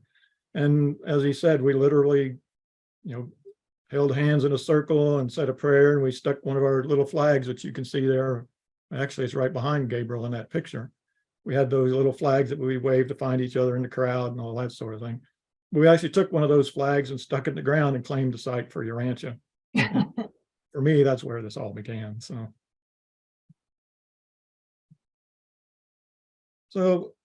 you saw in Gabriel's Okay, honey. presentation. It's going to be done at 5. I mean, 7 at 8. Okay. So, we've had about 50 people that are involved or a part of the Center for Unity projects. And, I can't mention them all here, but I would like to introduce you to some of our executive team and many of the people involved with these projects. I think by knowing the people involved and that then you'll be able to trust us, you can trust us with this revelation. You have confidence in our ability to complete these projects, and that we're worthy of your prayers and your support. So, of course, you've already met Gabriel, and he's our visionary and our leader, and he's very good at all of that. And so he's a great leader for this team and driving everything forward here. Santiago Neeland is from Mexico. He's a business and marketing manager, and that's his experience. He works for marketing on our part of it, and he's part of the Cinematic Jesus team as well.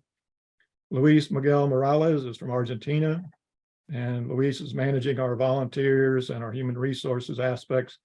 And Luis, many of you may know him as a musician. He's a very good musician, and he's also very proud of his Argentina soccer team. So, but anyway. And then myself, I'm from the United States. I'm fortunate to live near Chicago and all that. But so I've been active in Urantia organizations and projects since 1994. And as I said, one of my responsibilities here is the fundraising aspect of it. And Paula Thompson, who certainly needs no introduction here in this group, and Robert Burns, former president of the fellowship, they're part of our fundraising team as well. So we do have, I think Gabriel mentioned earlier about the Worldwide Ministry of Jesus. And this is a support organization for the Center for Unity. We created this for the purpose of providing donors from the United States with tax-deductible donations.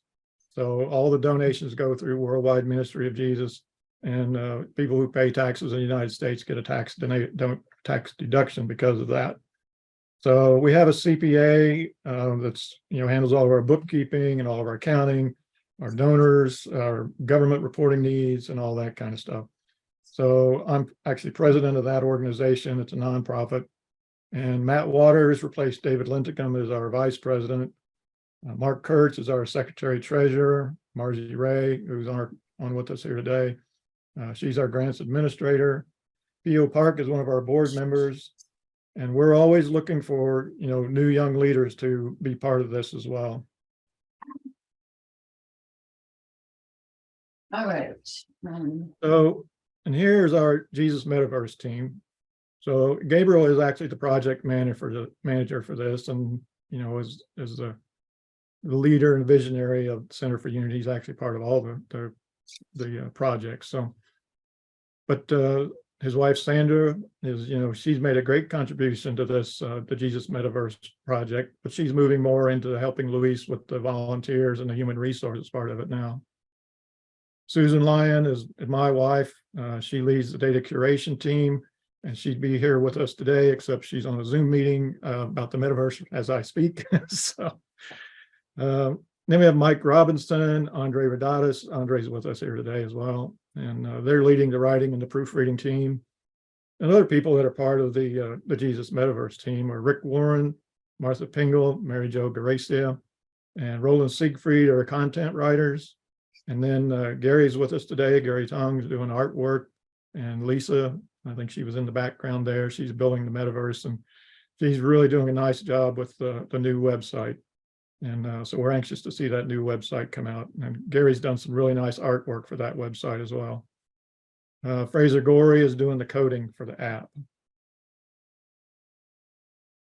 Cinematic Jesus team, Santiago Nealon is the project manager for that. Carrie Blanche is from New Orleans. She's a third generation Urantia book student. And Stephen Marble is leading the script writing, which Gabriel mentioned earlier. And Stephen's with us today as well. Attorneys Fred Harris and Francisco Serrano are creating the legal structure for this, because there's some benefits to being structured legally certain ways when it comes to filmmaking, I guess, and all that stuff. And Stephen's far more knowledgeable about that, sure. Another fellow from New Orleans is Ed Canton. He's helping us with the funding and financing for movies and things like that. Another fellow that's real interesting to mention here is Aluga Adele. And he was a script writer for Sanford and Son sitcom. He's done some acting, and he's been involved with some other TV shows and things like that. Great guy, and he's part of our writing team as well. And then on the right side there, you see Jimmy Moriarty and Kenny Morrison. They're actually the producer, director, and owners of Yes Production. That's the film company we're working with in New Orleans that we're working with. So after our initial meeting with Jimmy and Kenny, on Zoom, of course, they wanted copies of the Urantia book. So we sent 5 copies of the book for the film production team. In our next meeting, they came back all excited and said there are 100 stories of all new material about Jesus. And in April, this past month, we toured their state-of-the-art CGI studio that they call the Magic Wall.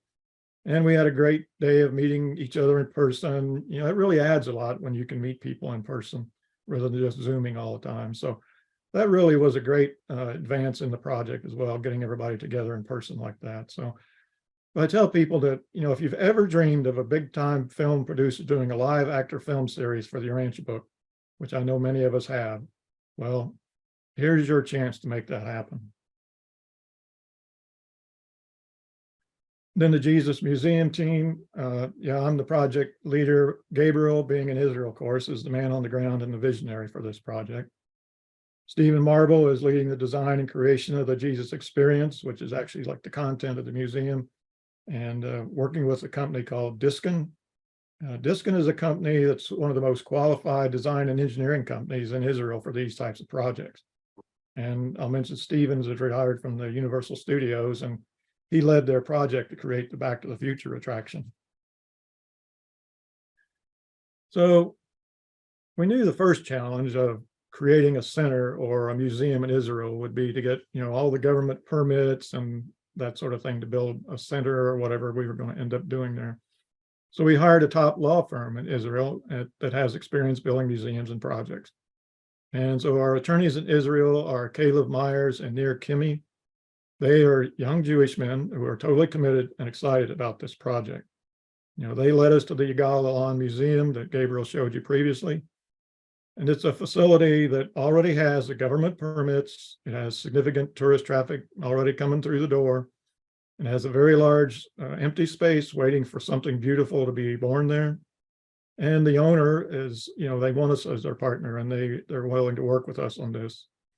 So yes, hiring lawyers is an expense, but these guys have saved us millions of dollars and years of time that actually converted this from a dream to a reality. So I think you can see from this that our unseen friends are really participating with us and helping us in creating a team of very qualified people for each of these projects. And I do want to mention one very important thing with the Jesus Museum project here, that this past week, thanks to donor support, especially over the last couple of months, we were able to take a very important step forward with the museum project. We made the first payment to Diskin in order to get them started on the design work for the museum and creating the content and infrastructure. So that's really the first step forward in bringing this project to fruition.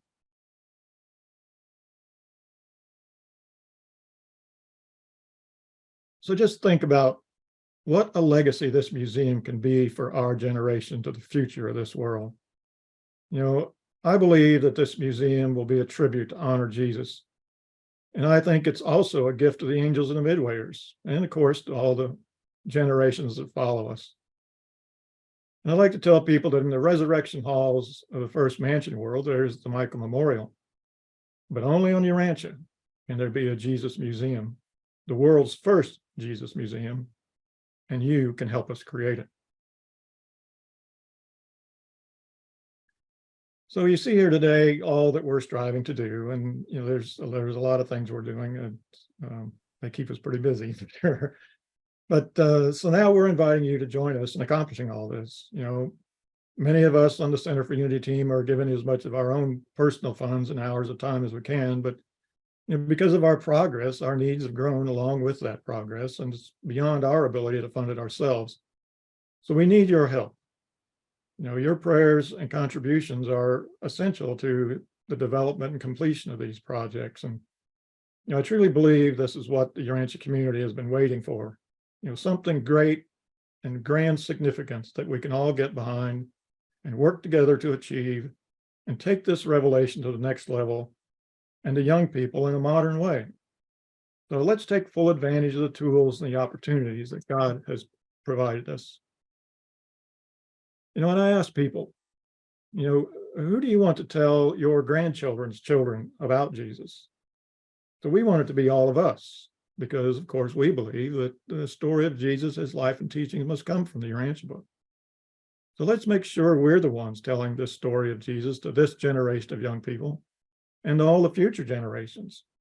Because if we don't do it, somebody else will. Now is the time to act. People ask me about, when's the best time to do this, or when's the best time to do that? And my answer is always now. Now is the best time to do anything. But now is the time to act. And we are the people given the mandate to go forth bravely doing that which concerns the establishment of the kingdom. Now is the time for us, I think, as the Urantia community, to join together and shine our light to the whole world and help Jesus draw mankind closer to God and each other. With all of us lifting together at the same time, we can do this. Rick, can you say where to send money to in the chat? Absolutely. I will do that. Oh, there's a link already, no? It's here, but I will put it in the chat as well. So here's the different ways that you can donate and contribute and all that sort of stuff. But you know, we don't need one person giving a lot. We just need a lot of people giving a little. You know, there are enough people in the Urantia community around the world that, you know, if those of us who can afford, those of us that can afford to can give just a little, we can do a lot. You know, our goal is to find 500 Urantians from the thousands of us around the world in over 65 countries, you know, to donate $25 a month or more. And for the price of one large pizza, you can help us provide the funds that we need to finish phase 1 of the Jesus Metaverse and keep us going and growing. The seed that you plant with your donation, along with many other seeds, will produce a great harvest. Cinematic Jesus and the Jesus Museum, they are large projects. And we don't expect the Urantia community to fund these. There are investors out there that do that sort of thing. But rather, we want to invite you to help us to keep moving forward until those large investors for these 2 projects, you know, that these projects require, you know, they discover what we're doing and want to be part of it, because we know they will. But for now, we just need 500 people doing $25 a month or more. And I will say that over the past, you know, Gabriel did a tour trip to the United States here recently. And over the past couple of months, we've doubled the amount of recurring donors that we've got. So we're real happy about that. So we're making progress for sure. People are supporting what we're doing. They're excited about what we're doing. And they're actually, you know, helping fund what we're doing. But, and I think Gabriel mentioned this too, another way that you can support us is to become one of our ambassador team. You know, sharing what we're doing. Why is it important? And bringing others to the team who want to be part of all this in whatever way they can contribute. I understand, you know, not everybody can contribute funds, but there are many other ways that you can contribute your time, talent, or just telling other people about what we're doing. That alone is a big help. The word of mouth, you know, about what's going on and telling people and why you think it's important to you and the world. So, but if you'd like to donate, you know, you can visit our website, jesusmetaverse.org. As I said, I think earlier, Gary and Lisa are working on a new website that should be out in a few weeks. So we're excited about that. So, but for now, you can donate through jesusmetaverse.org, or you can just simply use your smartphone and text the word unity to 765-722-2911. And, you know, to become part of this growing effort to change the world by uplifting, educating, and inspiring the individual. So let's do something great with the 10 talents that we've been given. And let's do it for Jesus and for the young people of Urantia. You know, we pray that all we do glorifies God, honors Jesus, and serves all of you. So thank you, and I will put this information in the chat for you. So, Is there some way we can print out what's on the screen here? I don't think so.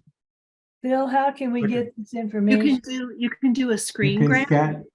Yeah, I did a screen grab. I'll put that file, that picture in the chat. And you can also use your phone to scan the QR code or take a picture of the screen. But I'll put a picture in the chat. Oh yeah. Yeah, that's a good idea. Just take a picture of use your phone, take a picture of the screen there, or use your smartphone to do the QR code.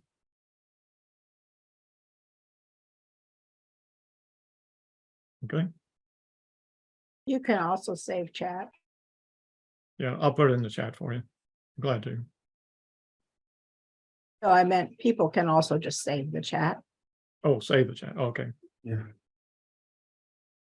Now, where does it send the chat to on your computer? How would you retrieve it? I will have the chat saved automatically, and I can send it to people. But you know, if you go to Metaverse, jesusmetaverse.org, you can get the. Let me just point out that there's my email address. If you pop me an email real quick, I'll send you all the information you need as well. So any one of those will work.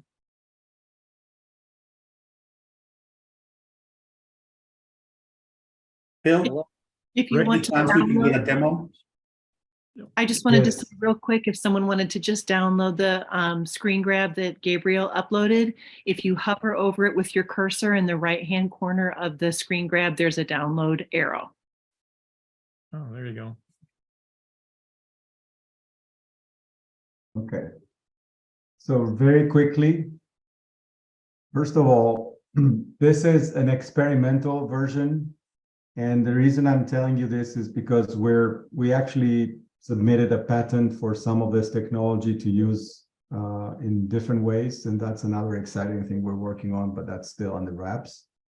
So I have to tell you, this is experimental. Everything you see here was designed by Lisa and coded by Fraser and artistically directed by Gary. These paintings are originals that Gary made with something called Midjourney. Midjourney is a generative AI program. All of this is just less than a year old. So you can actually talk to this program and prompt it and say, I want to see a Passover meal, first century, with Mediterranean looking people, candlelight, dim, in this or that artistic style. Boom, 10 seconds later, you get this picture or something that looks like this, and then Gary touches it up. Jeez. This is Gary's current interpretation of Jesus, the young Jesus. As you can see, we will present Jesus with a plausible, we don't know how Jesus looked. I mean, there's the Shroud of Turin and other clues, but we don't really have pictures, obviously. But we do have some descriptions, and we will try to make it plausible. So there's many paintings you will see. We have, like I told you, this is the Wikipedia aspect, and there are hundreds or thousands of pages that we're writing from scratch. There's the computer model, and there's this new interface that Lisa designed for us. But there are big things, big topics that are too long to read in one sitting. If you go to a Wikipedia page of something complicated, it goes and on and on.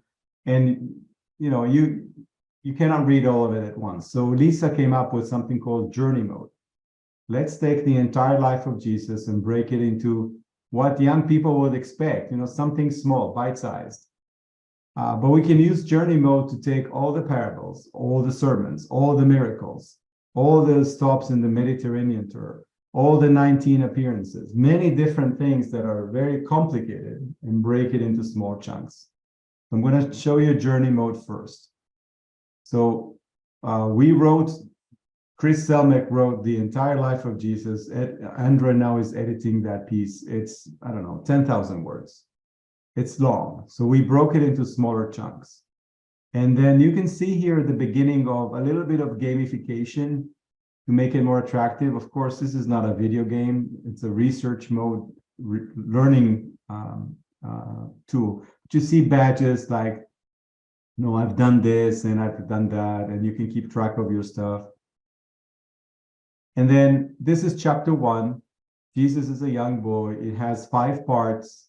You can see it's 20 minutes, 5 lessons, and there's 3 small quizzes. It's very simple. About the birth. And here you can start to see the likeness to Wikipedia. Every link like this leads to a full page. So I'm going to show you the full pages in a minute. So you see a little bit of a painting, something artistic, not too much text. By the way, if you sign up to our audience, soon we'll release the first version for commenting to our audience. So you can actually start playing with it. Again, this is really the very, very early versions, but we want feedback. So then they went to Egypt, and a lot of things happened, a lot of drama. And then you get a little quiz, and you can answer it.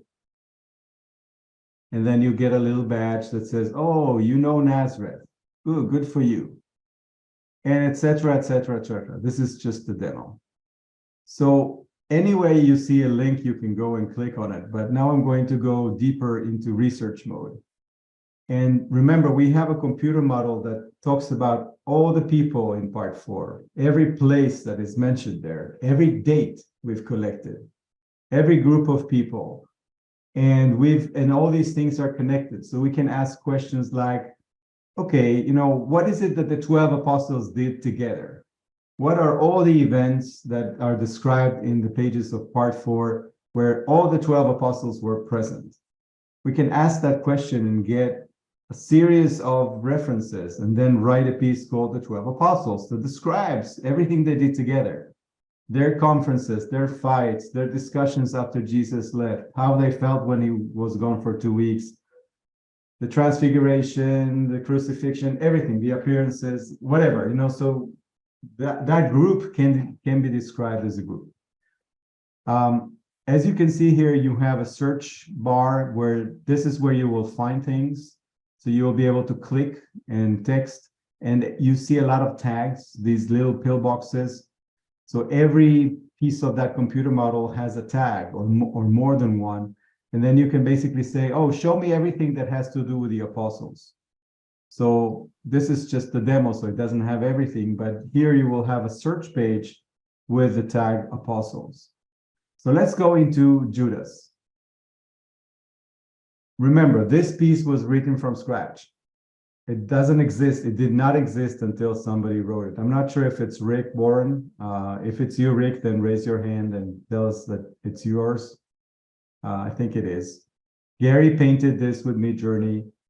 You can see here a very clean design by Lisa. You see the tags. You can see all the tags.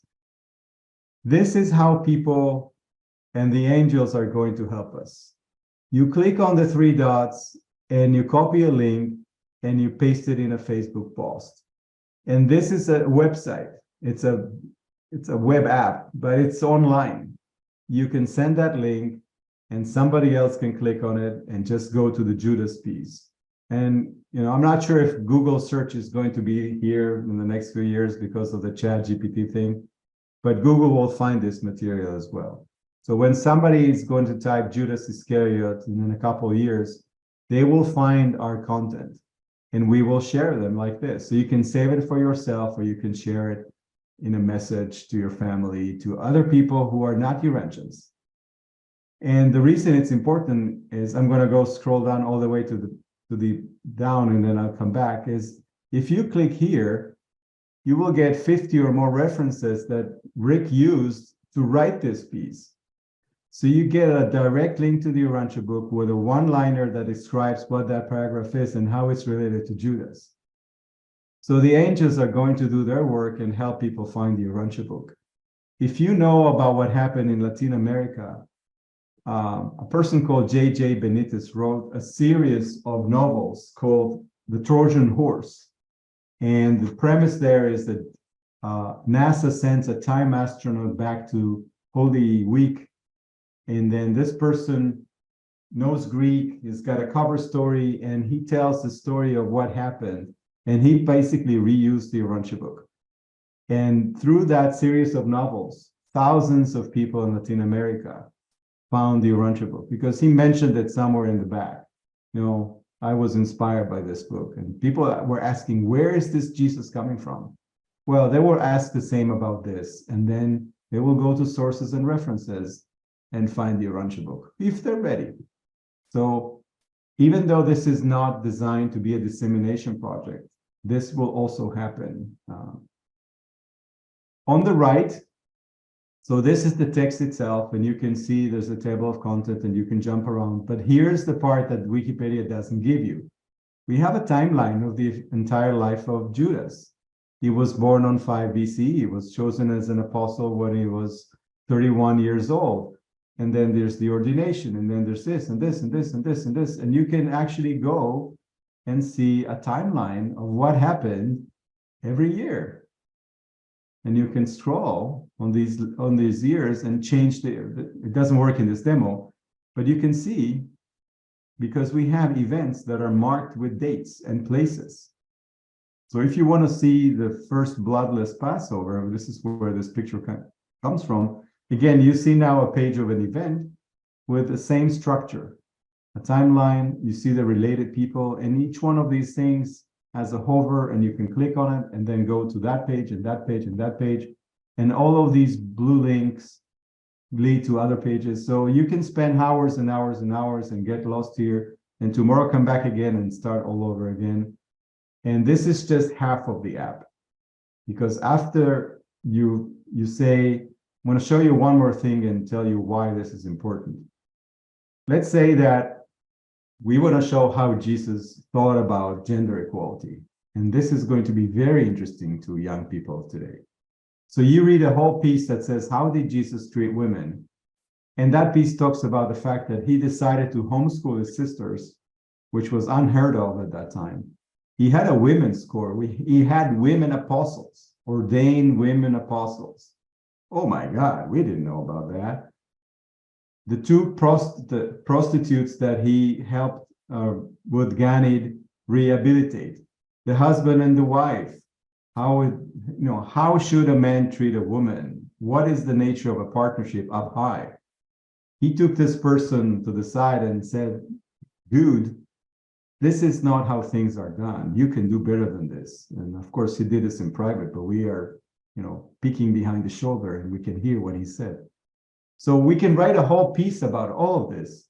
And then imagine a young woman saying, oh my God, I want to do something about this. I want to talk to somebody. So she will click on something and then she will go to the other side of the app and start socializing and discussing things with other young people, and then decide to do some kind of a project and get together and do something about it. Or say, I want to talk to people who know more about this. So that's the whole social mentoring platform that we have to keep working on after we finish this. And one thing I will say is we have hundreds of pages to write.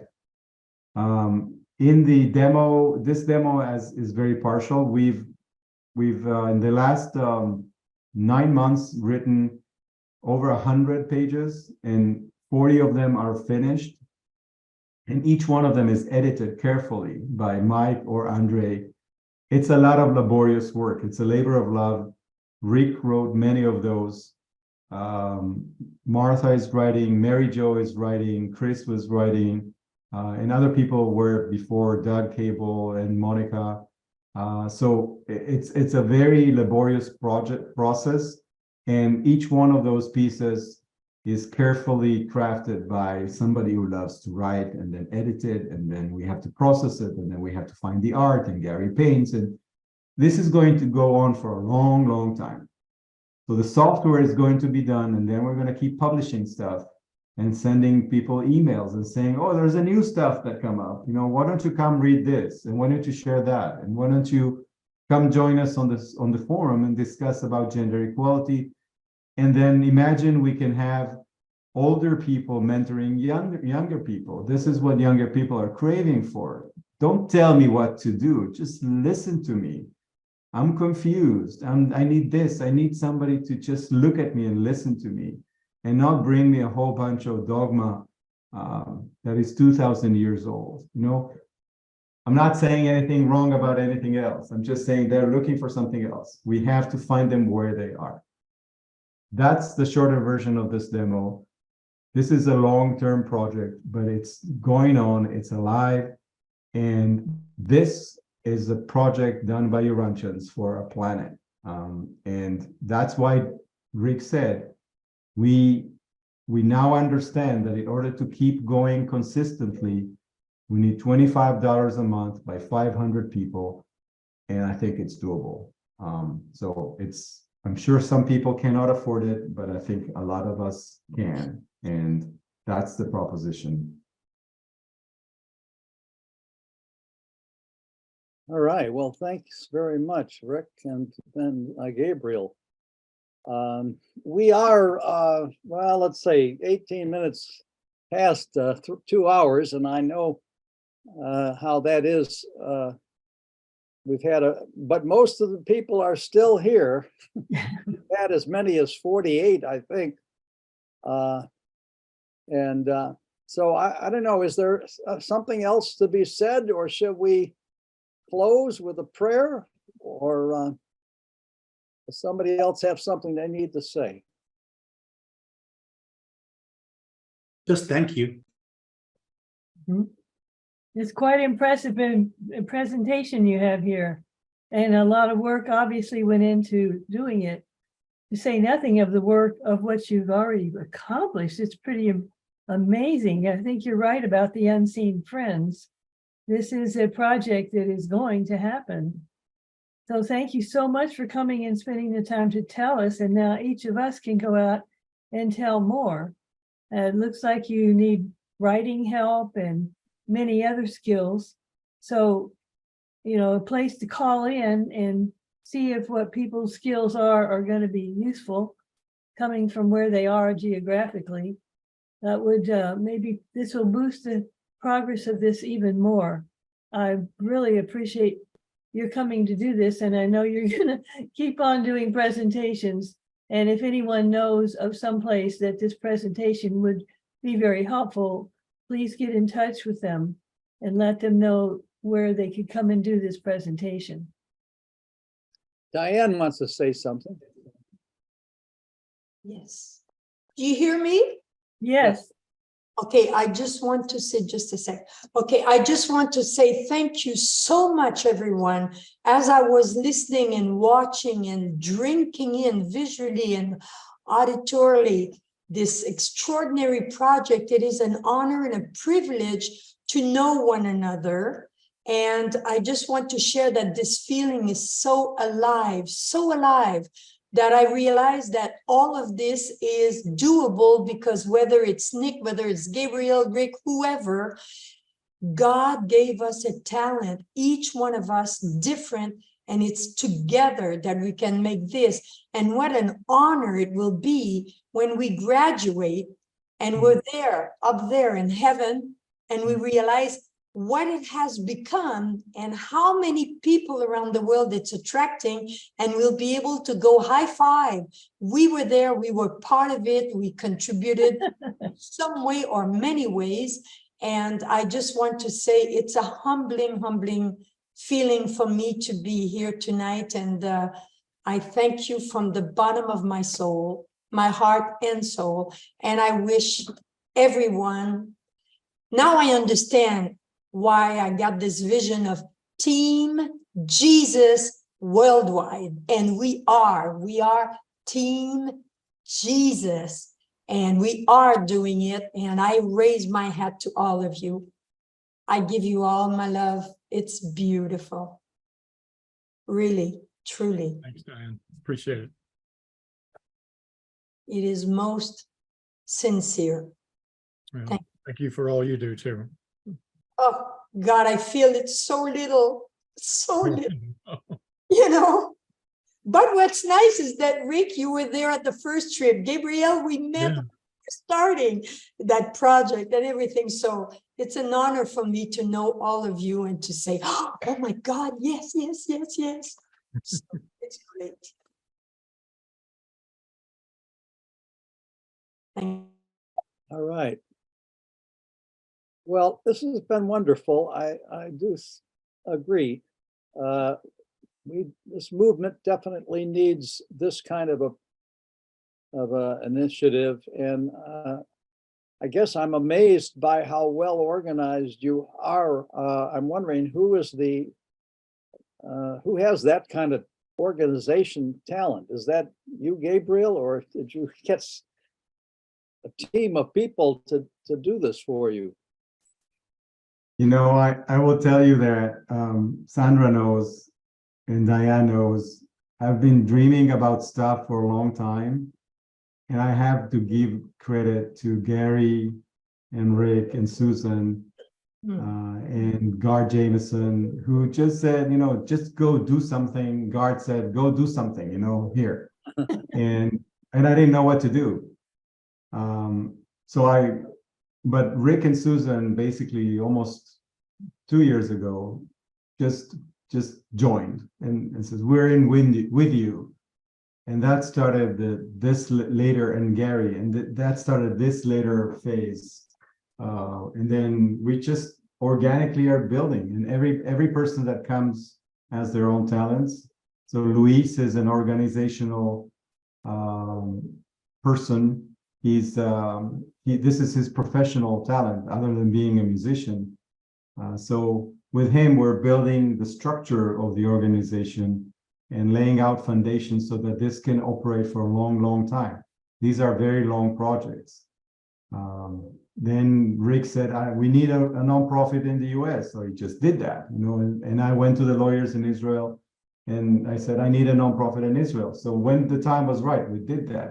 And now we need boards. And then after the hackathon of 2020, if you remember, there was an advisory. Luis Garcia Bori and Sandra and Samantha and I organized that hackathon. And the first thing Luis Garcia Bori did is, let's have an advisory board. So as soon as the hackathon was over, I said, okay, I need an advisory board. I don't even know what I'm going to ask them, but I want people that I can consult. So I talked to Elizabeth and I talked to Paula and Ben Bowler and Gar. And then I said, I want young people. So I got Tony. He's a pastor from Nigeria that lives in Switzerland. And Alexander is a young leader from Brazil, and he's on our focus group. So every time I need something, I just say, who can I talk to? Who can help me? So we went to Angie Thurston, and she guided us to a piece of research that she was doing about the nuns. And it's organically growing. And I just pray, I say, Father, I'll wake up tomorrow morning, I'll do the work. Just send me the right people, send me the ideas. And right now we need a lot of treasure. We need help. We need financial help. So that's our prayer, and it just keeps happening. And we pray a lot as a group and individuals. And I think prayers, when the Son is asking, even if it's us, and of course, when it was Jesus, and the Father says yes, then it just materializes. It happens. It's magic, but that's how this world works. Magic.